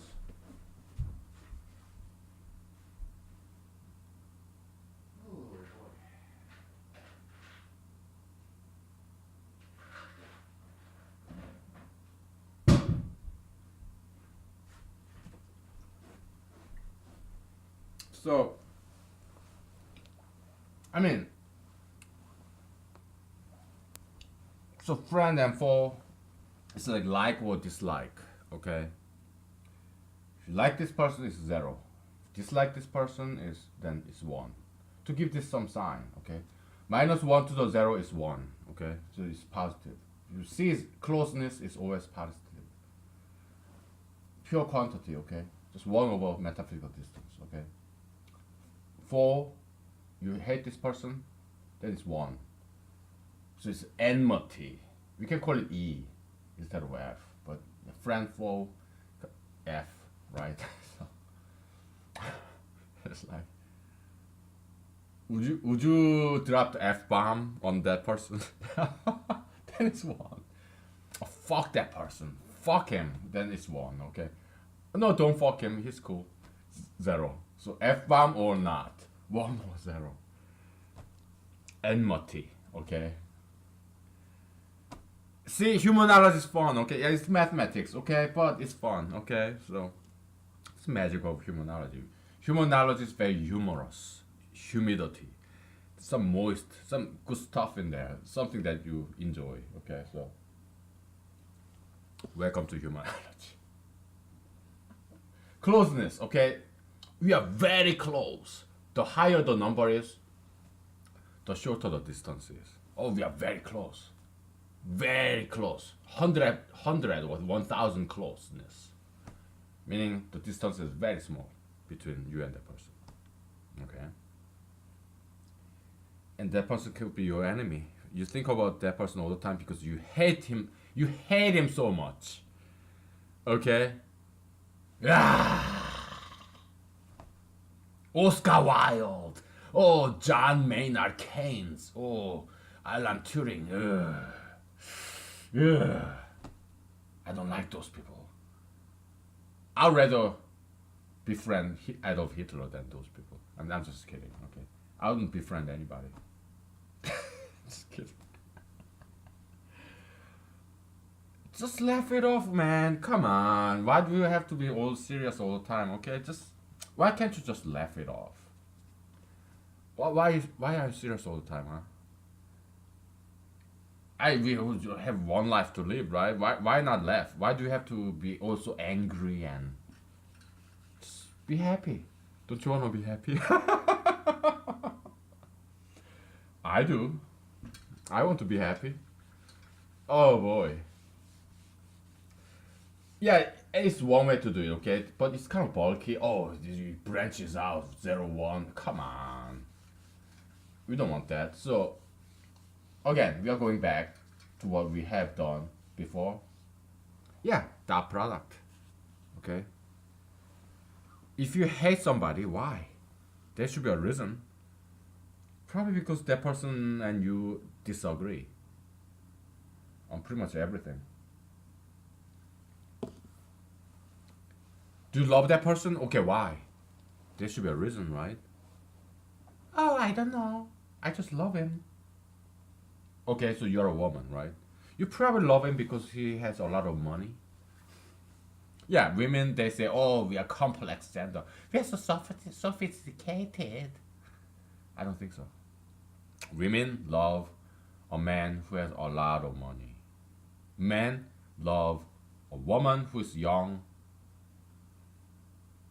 slender, tattooless, piercingless, marijuana-less. So women want a man powerful, famous, rich. Okay, that's what women like. Women are as simple as men. Okay, just different ways. We men, we don't care how rich she is, how intelligent, how educated she is. We don't care. If she's young, slender, feminine, long hair, miniskirt, stockings, no tattoos, no piercings, high heels. Oh yeah, you wanna have sex with her. Very simple. Women, yeah. Oh, this guy, he's like famous, rich, powerful. Yeah, they wanna have sex with him. Look at President Trump. This fat man, right? Howard Weinstein. He's kind of white, pale skin. He's not tall, dark, handsome. No, Harvey Weinstein, look at him. He's ugly, fat, short, stocky. Women don't care about looks. They only care about money, power, fame. That's it. Look how many women, the most beautiful women in the world, yeah, they had sex with him. Harvey Weinstein.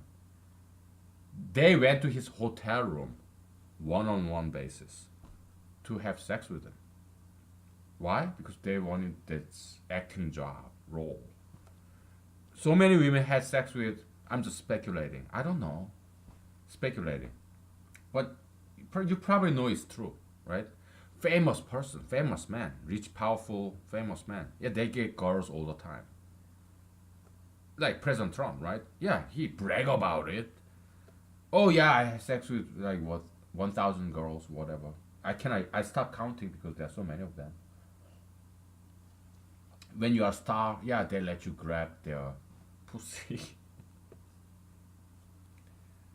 I'm sure he did more than that. Probably he had sex with those girls, right?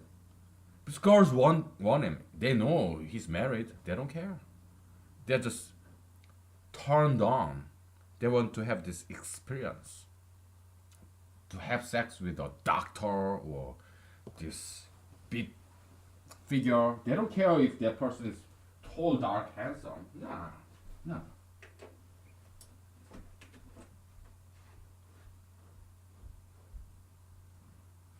I mean, look at all these pigs, fat cats. President Trump, Harvey Weinstein. They are not tall, dark, handsome. No, they are obese, ugly, fat, old. They are not tall, dark, handsome. No, women don't care about that. It's a myth. Women don't care about how a guy looks. It's all about money. Okay, that's what women want. That's what turn them on, make them horny. It's all about money. Okay. We guys, it's all about sex, right? It's all about how young she is, how feminine she is, how clean, healthy she is. It's all about biology, reproduction, maximum chance of survival of the next generation. It's biological, it's evolution, it's science. Okay, so it has nothing to do with religion or politics. No, it's all science. Okay. Yeah, it's all about evolution, maximum chance of survival of their children. Okay, sexual attraction, the law of attraction is that. It's that simple. Oh, there are a lot of books about it. Oh, it's so garbage. Okay, it's that simple. Women want money in men. That's what turned them on. Men, we want young, healthy woman. It's that simple. It's all about having kids, the maximum chance of the survivability of the next generation. Okay, evolution. There's positive evolutionary pressure toward that. Okay, it's all about security for women and reproducibility for in in women and security in men. Okay, that's what men and women find sexually attractive. It's about all about children. Okay, evolution. All right, so that's what it is. That's law of attraction. Okay, there's nothing else. I mean, in terms of men and women, the sexual attraction. Okay, how about man to man? Okay, again, homosexuality is all baloney. Okay, homosexuality, gayism, we just not even talk about it. We just dismiss it. We throw it out the window, right? Because it's all bullshit, all lies. So we're not going to talk about that at all. When we talk about it, it's because we want to criticize it, right? But now we're not talking about it. Okay. So yeah, man to man. Okay. Who becomes friends and who become foes? It's simple. We talked about this, okay? This is dot product. So, relation A, comma B is equal to view of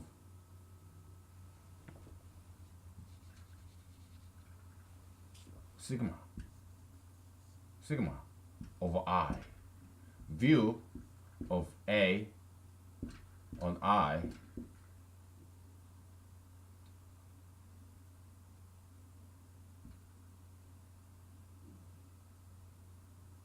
view of B on I, which is dot product. Okay, it's a dot product. There's multiplication and we are summing all the multiplicants. Okay, we're adding them up. So multiplication and we are summing them up. It's dot product. Okay, so we can call this as a view vector of A dot product of view vector of B on all issues. Okay, so that's relation. All right, and this can be zero actually. All right, maybe these two people, Adam and Bob, okay, Maybe they agree on half of the issues, like gun, gay marriage, but they disagree on the other half of the issue, like marijuana, tattoos. So maybe some equal to zero. Okay. So you two are neither friends nor enemies. Just neutral relationship. Okay.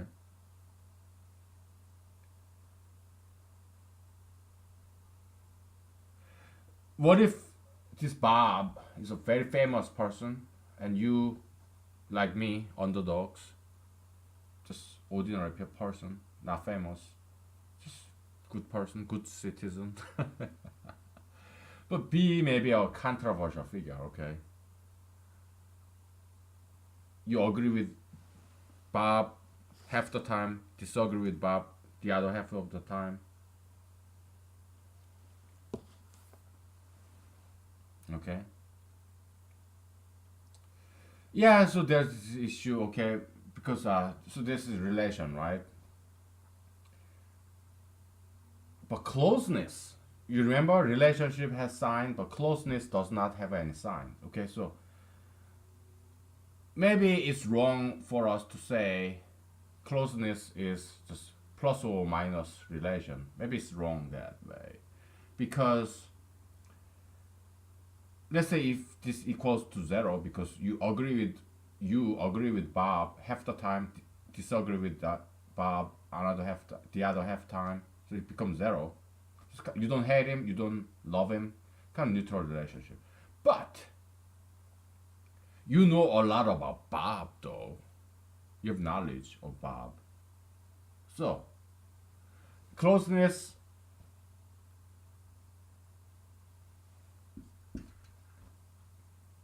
is like this.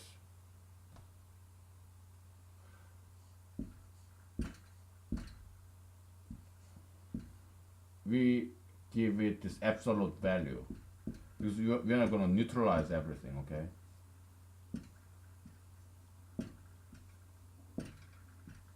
Actually, we're going to neutralize after we multiply, okay? Because multiplication, whether it's absolute value here, it doesn't matter, okay? It's become either positive. We are not summing them up. We sum them up after we put this absolute value, okay? It's more like a knowledge of from A to B. How much Adam knows about Bob, okay?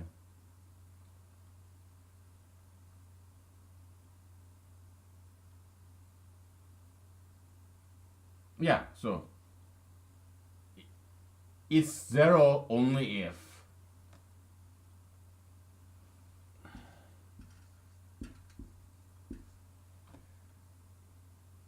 so knowledge how close between A and B from A to B is a viewpoint of A and viewpoint of B in the eyes of A because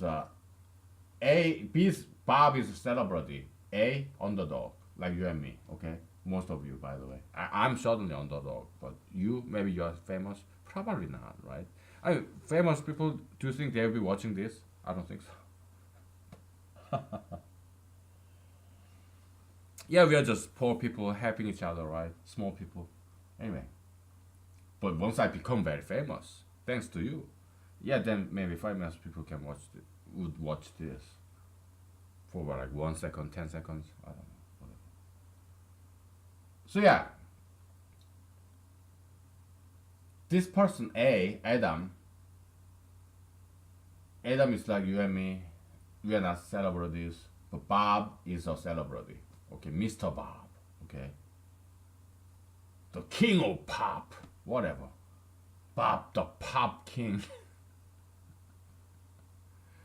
Okay, so Bob the pop king. Okay, but this is what A thinks that B thinks about this issue of guns or gay marriage, marijuana.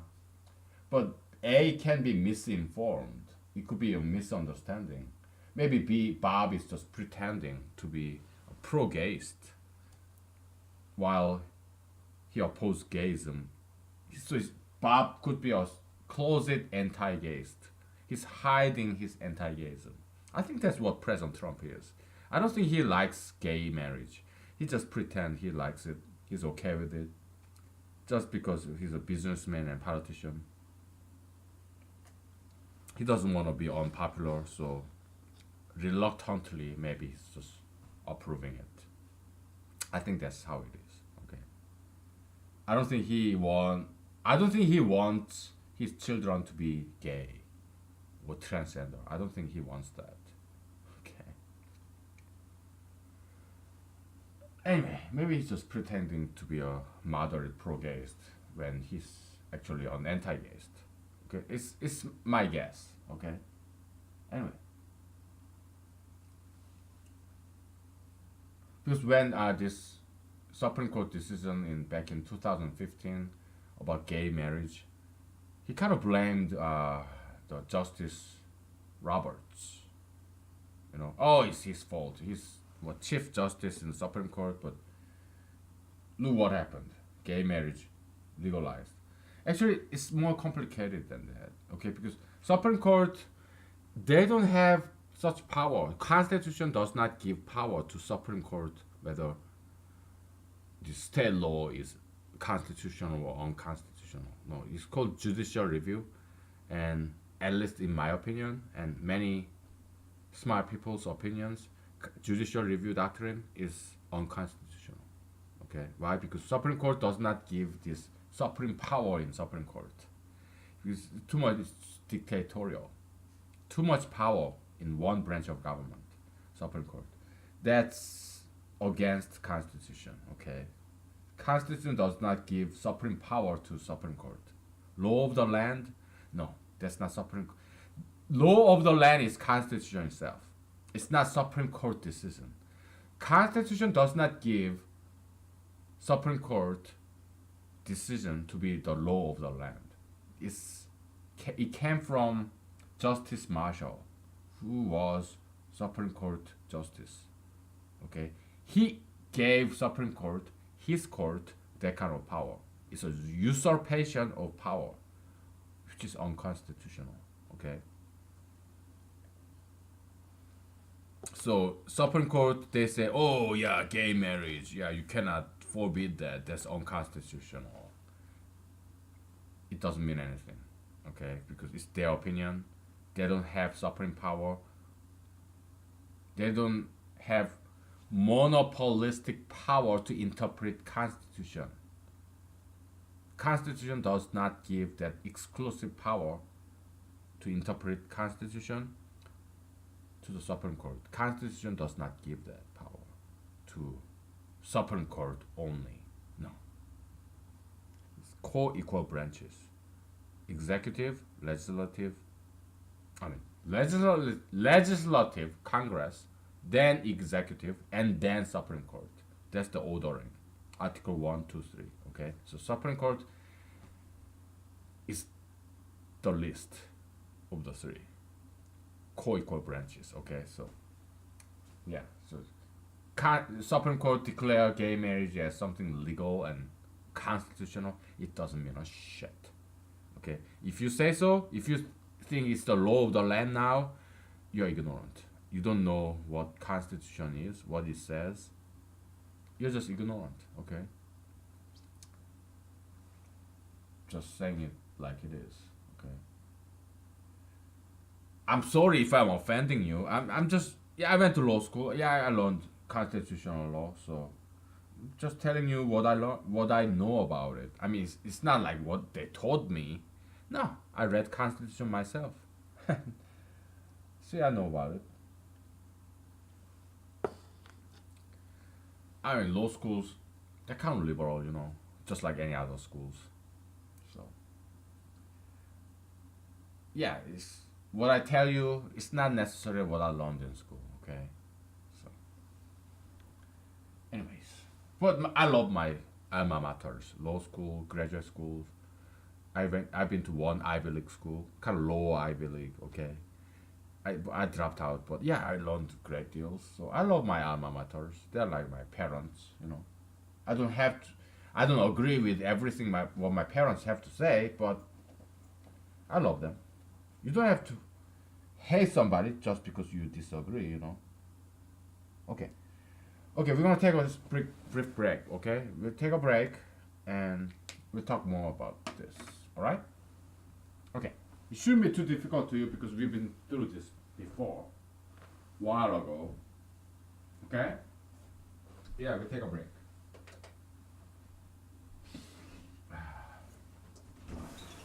Just chatting with my friends, that's all.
Okay, we're back.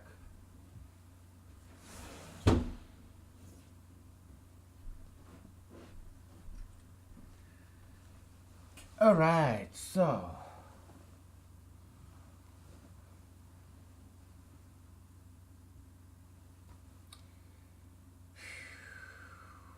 should we okay, how close you are, okay, and relation, eh, we don't quite like this definition, okay, because it can become zero, you know. We don't want that.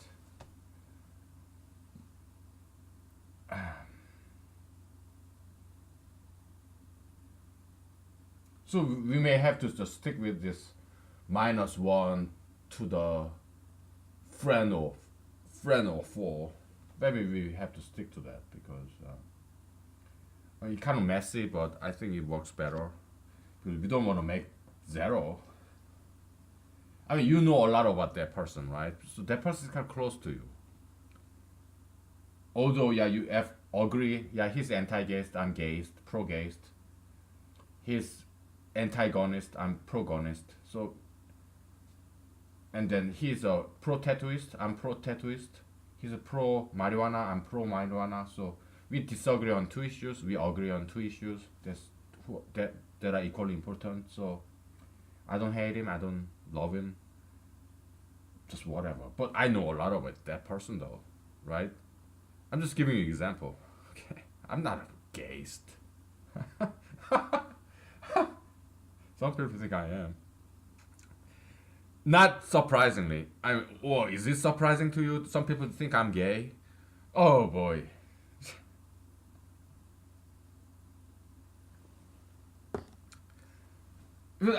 I like colors. Okay, yeah, I have colorful neckties and whatnot, and some people think, oh, you're like what the flamboyant gay, aren't you? Oh, you're always clean and nicely neat, clean shaven, and you spend too much time with your hairdo and your clothing, and you're single. You're not married. You're 40 years old. Yeah, yeah, you're gay. You are gay. Don't even try to deny it. Oh yeah, some people think I'm gay. Okay, Some people think I'm closet gay. Oh, you must be hiding your homosexuality. What do you watch when you go to this adult website?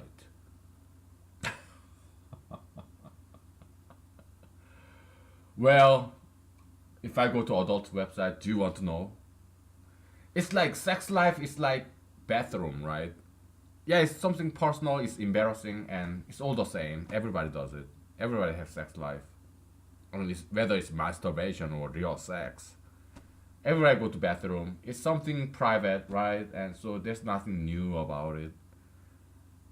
We all do it as an adult. You wanna know what I watch when I visit adult website? I will tell you. Young white girls. That's what I watch. How young? Okay, over 18. Are you satisfied? Over 18. Okay, yeah, young girls. Probably most likely. Not just young girls. Always. Sometimes mature ladies, but they're all white.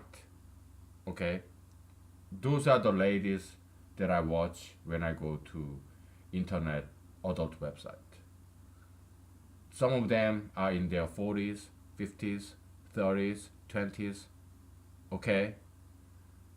Yeah, it's nothing illegal, nothing wrong about it. But yeah, they're all white girls, okay? There, I said it, alright?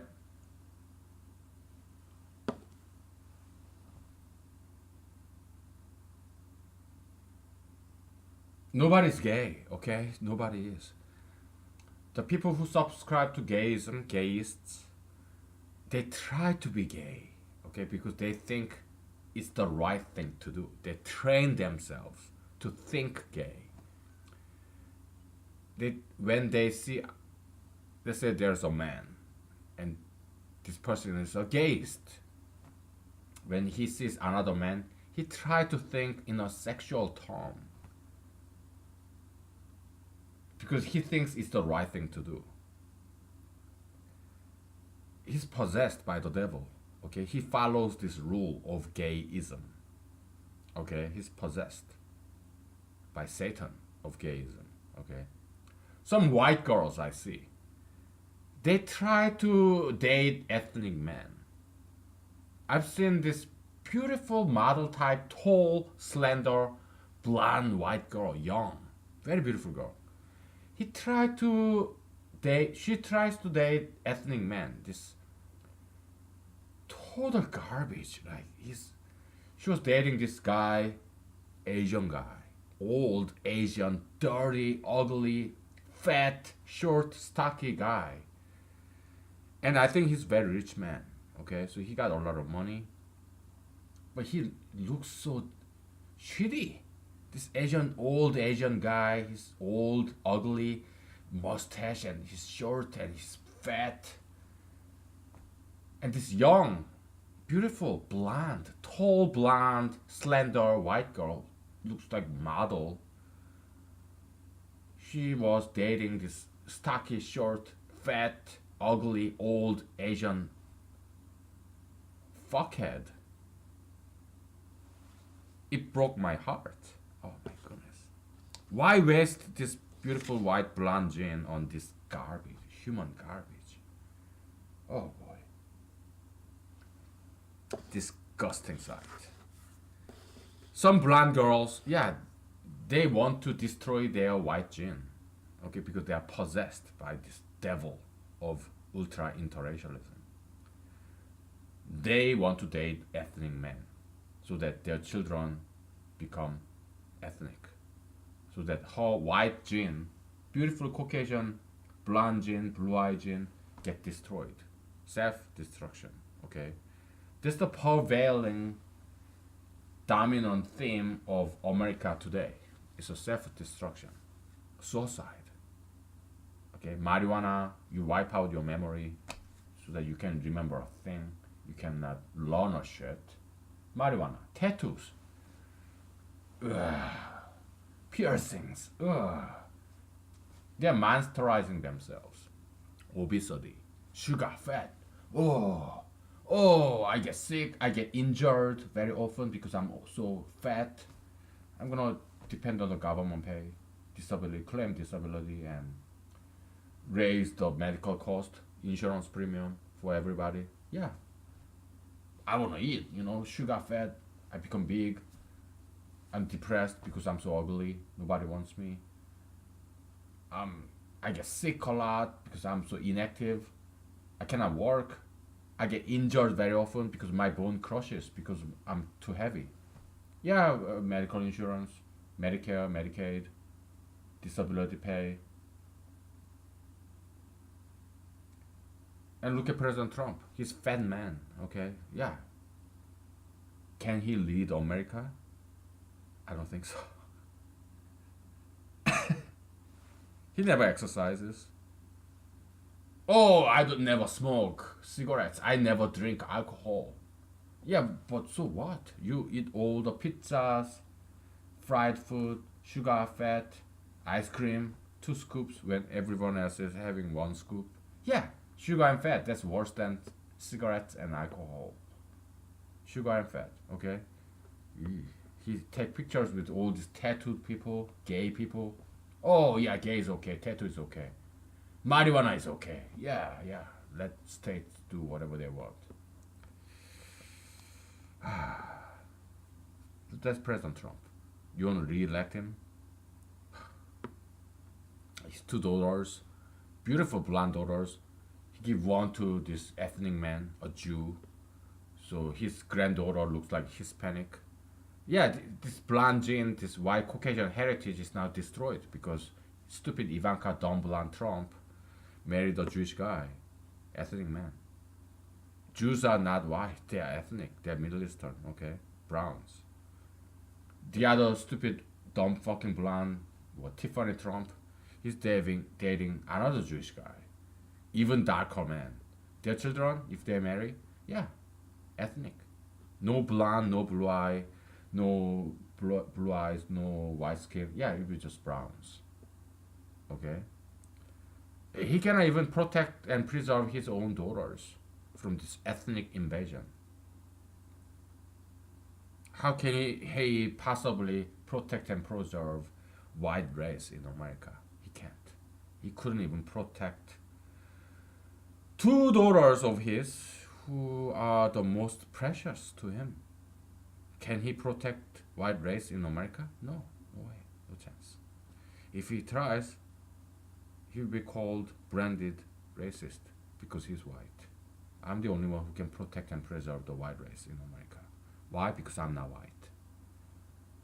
I cannot be racist by definition because I'm not white. Okay?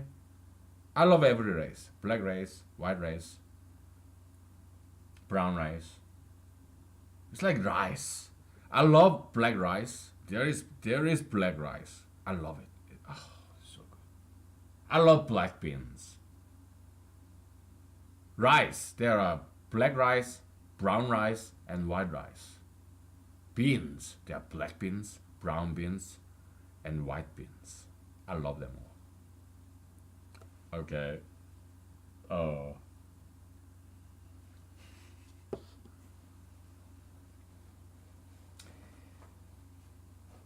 I don't know about you. Do you hate me now because I love every race? I don't know. I don't know what you think about me. It doesn't matter, okay? Why? You are an important person, but I'm not. I'm not that important. No, I'm nobody. You are the VIP. So what you think of me doesn't matter. Why? Because I don't matter at all. You do. You are a very important person.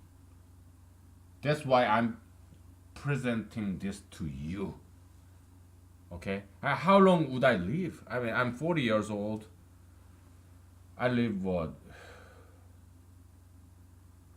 I don't know when I'm gonna die. I may die tomorrow. Who knows? Right? Car accident. I may die tonight, right? Who knows? I'm not that important, okay? You are. You're very important people. Person. Okay, so. Okay. So. Yeah, we talked about this before, right? Are you what? Anti-gayist?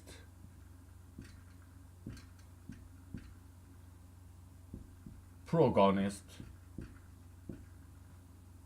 Okay? And you see another person. So this is you. Let's say this is me.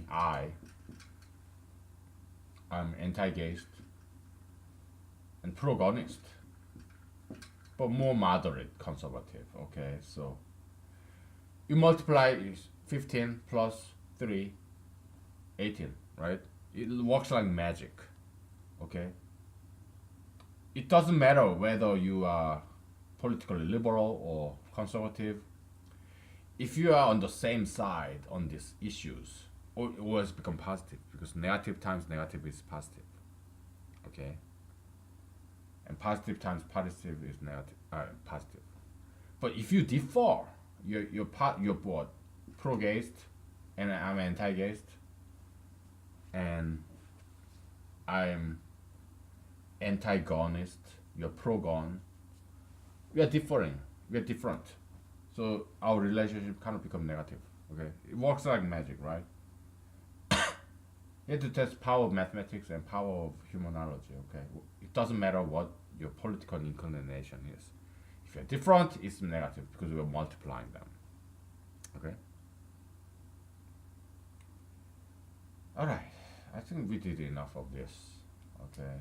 So yeah, well, so closeness. Okay. It's about how much time you think about that person. Okay. So that's why we have this absolute value which converts everything to positive. Okay. And one of that is metaphysical distance. Relation, yeah, is different from that because it can become zero. Okay.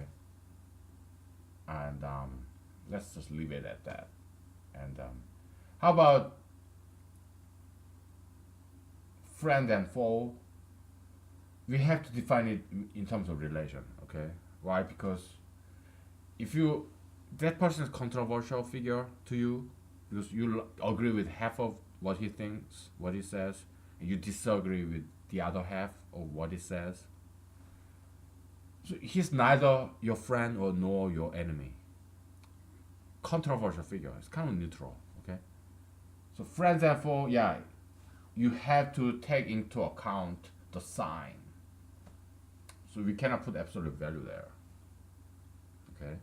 But in terms of metaphysical distance, you have to put this absolute value because you don't want it to be zero. Because if somebody is infinitely away from you, it means you don't know that person at all. You never heard about this person who live in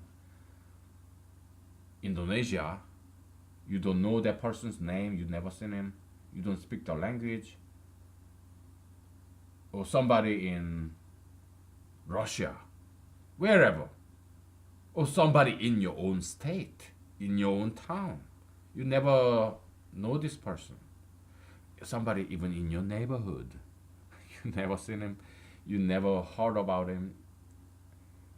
You don't pay attention to your neighbor or whatever. Okay. Yeah, it happens all the time, right? Somebody will right next door or whatever. Okay? Yeah, distance, infinite. Metaphysical distance. too far away because you don't know anything about that person.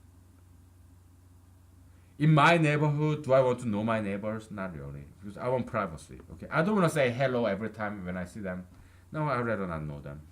Okay, I want my privacy. Okay, nothing wrong with that. There's nothing wrong with that. Okay, I mean, you want to be private. You want privacy. We don't. I just want to be economically efficient. Okay, I don't want to say hello to everybody every day where I live. No, I rather not. Okay, so it's just a waste of energy. Okay, so that's just me. Okay, I just want to be neutral. Okay, I don't want to be friends or enemies with my neighbors. Okay, I don't want to know them. Okay, so I mean some people I do know. Okay, if like right next door, yeah, sure, try to be friends. But I rather not. Okay, I want to be alone when I'm at home. Yeah, I don't want to deal with any people. I want to be completely alone. Okay, so okay, there's nothing wrong with that. Okay, so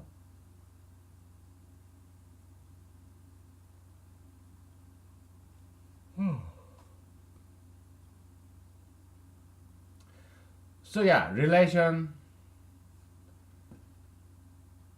You have to realize it's not exactly the metaphysical distance. It could be zero. Okay, metaphysical distance is how much you know about that person. Actually, it's not even that. How much time do you spend thinking about that person? That's metaphysical distance or closeness. Okay, one over closeness distance. Okay, and also it's subjective because this Bob, you may think you know about him. So it's in terms of you, Adam, okay? Because he may be lying, he may be pretending when he do this public speaking, interviewing in front of television camera. Okay. He may be lying. So, because you may not who Bob is, what he really thinks. He may be just pretending, okay? It doesn't matter. Yeah, you think a lot about him, you read about him, you see him on TV. So yeah, okay, we put absolute value before we add up. So the more you think about him, yeah, the bigger this number gets because we are putting absolute value. Everything is positive now. We are just counting the time. Okay, counting the time. He expressed his anti-gayist view, and you agree with him or disagree with him. Then tomorrow you see him again. Now he's pro-gayist, and now you agree with him. Everything add up. Okay. We are kind of integrating in terms of time. Okay. So I guess it's double sigma, double integration. Sure, let's do it. Because this is something we have done before. So let's add something more, okay? Time. Let's see. VT here, okay? At this time, yeah, I thought about gayism. I used to be anti-gayist. He used to be anti-gayist. Next day, I'm still anti-gayist, and he became pro-gayist. What? Oh, you betrayed me. Doesn't matter, okay? We're just making all positive. Okay, and so so that turn of betrayal, that turn of change of his opinion, I guess it gives a bigger impact. So now we are adding this time dimension and adding another complexity. And we are kind of running out of time because we have 15 minutes left.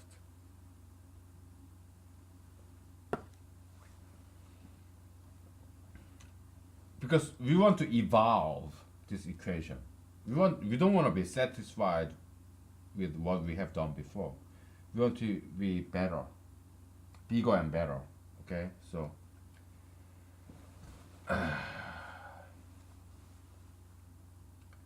so we just added this time variable, and we realized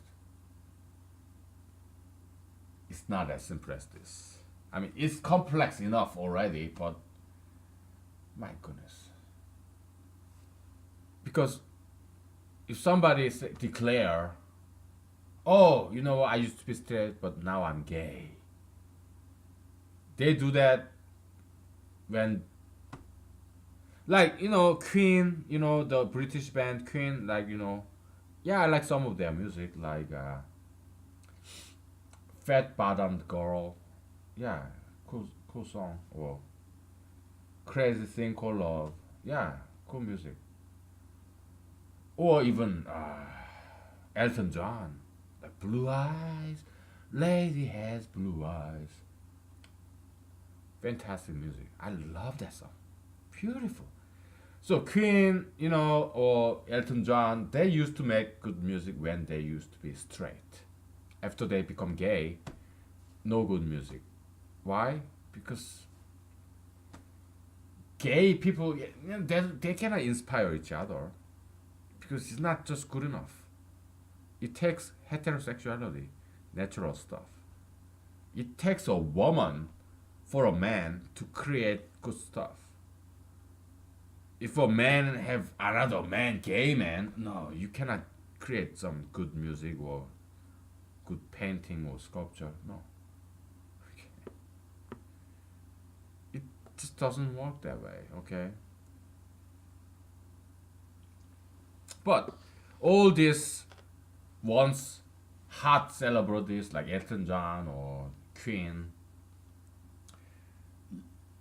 so they become old. They get old. Okay, so but they're kind of fading away, kind of like zombies, semi-retired. Yeah, they're still making money, but they're not getting any attention, right? So then all of a sudden they declare that, oh, I'm gay. All of a sudden they get resurrection. Now they get all the attention. Okay, it happened to what this Bam, Wham, Michael, whatever. Who's that Wham guy? Michael something. He used to be really cool. Used to make wonderful songs like I want to touch your body, da, da, da, whatever. Yeah, Faith. Or Wham, you know, last Christmas I gave you my heart, whatever. He used to make great music when he was young and straight, but later on, his fame kind of fade away, right? So, oh, I'm gay. All of a sudden, he got all the attention, right? Yeah. So this change of heart, some change, yeah, it does have some impact. So we have to counter that. We have to factor that in. The differential. Okay? Difference between expectation, difference between past and present, difference between what my expectation of that person and what that person is now. The difference, okay? That is it already factored in? Kind of. Why? Because, but not really. At least not in this equation. But here, yeah, kind of there's, because I'm anti-gayist, you're pro-gayist. So yeah, we multiply, it becomes negative 10. Negative 2 plus 5, yeah, negative 10. So yeah, there's this difference, we are multiplying by them. But what about time? What if, so yeah, we've been static, there's no time variable. But if we add time variable, it becomes dynamic. In a way, yeah, we're just adding another dimension. Alright, so we are adding another complexity. That will be our next task. We have only 10 minutes, and that's not enough. Okay.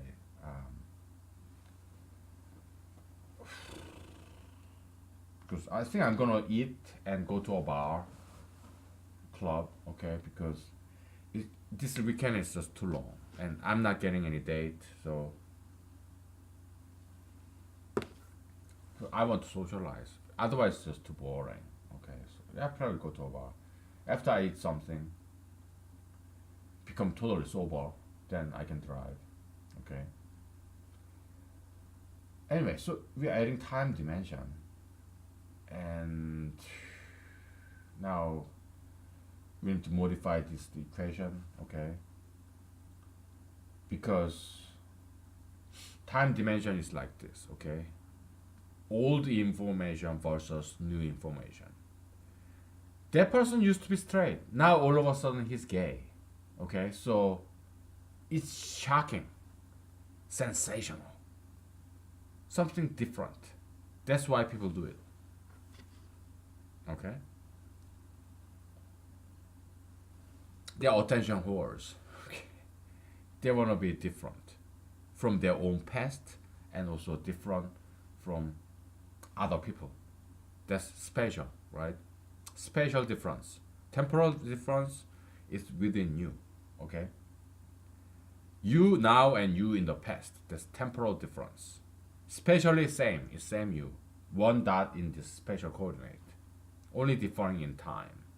Okay, spatial difference. Right now I'm gay and all the people around me, they are not gay, they're straight, so I'm different from the rest of the people now at the same time. Spatial difference. Okay, so temporal and spatial difference, we gotta factor that in this equation. Okay, because, now we are not talking about closeness relation anymore, we're talking about impact, some emotional response. Maybe emotion, happiness, unhappiness, like shock, is a pleasant surprise or unpleasant surprise. Let's say you have children, teenagers, kids.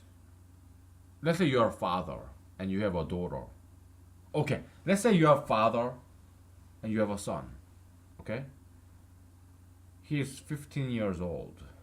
Okay, your only son. You don't have any other kids. How would you feel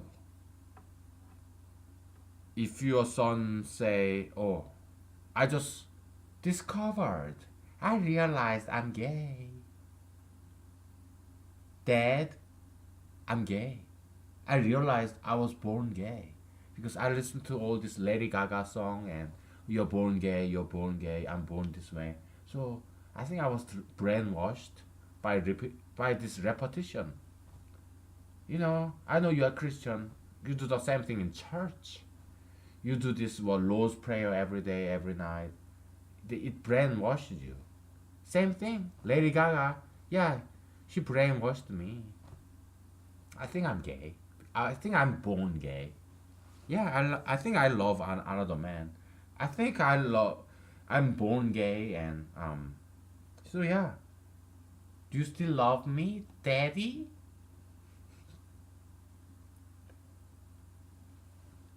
Would you like to see that? Or how about your grandson, granddaughter? How about your spouse, your wife? Huh? How about your parents?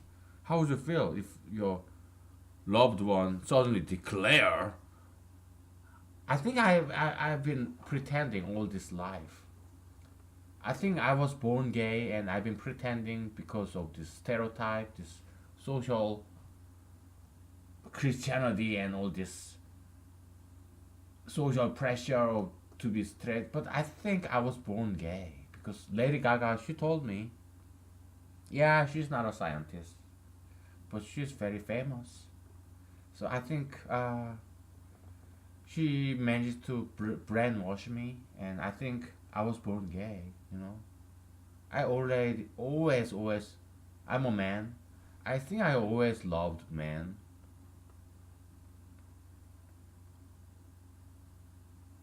Help me.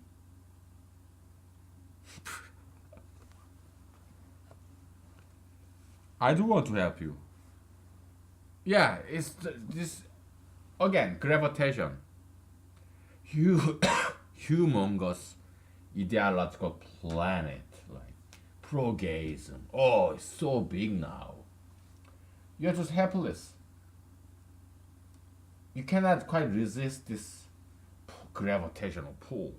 Ideological planet of pro-gayism. It's, it's so big. You cannot quite resist, can you? I'm sorry. Oh, then how can I resist? I'm not famous. I'm not as big as this gayest planet. I'm just one guy. But then how can I possibly resist when you are attracted to it? How can I get out of this gravitational pull? That's the power of religion. Okay? You're so insecure. You're so scared. Anxiety or depression, all that psychological garbage. This another big planet, right? Oh, psychology, right? Or gayism, what is it? Lambda? LGBT, right?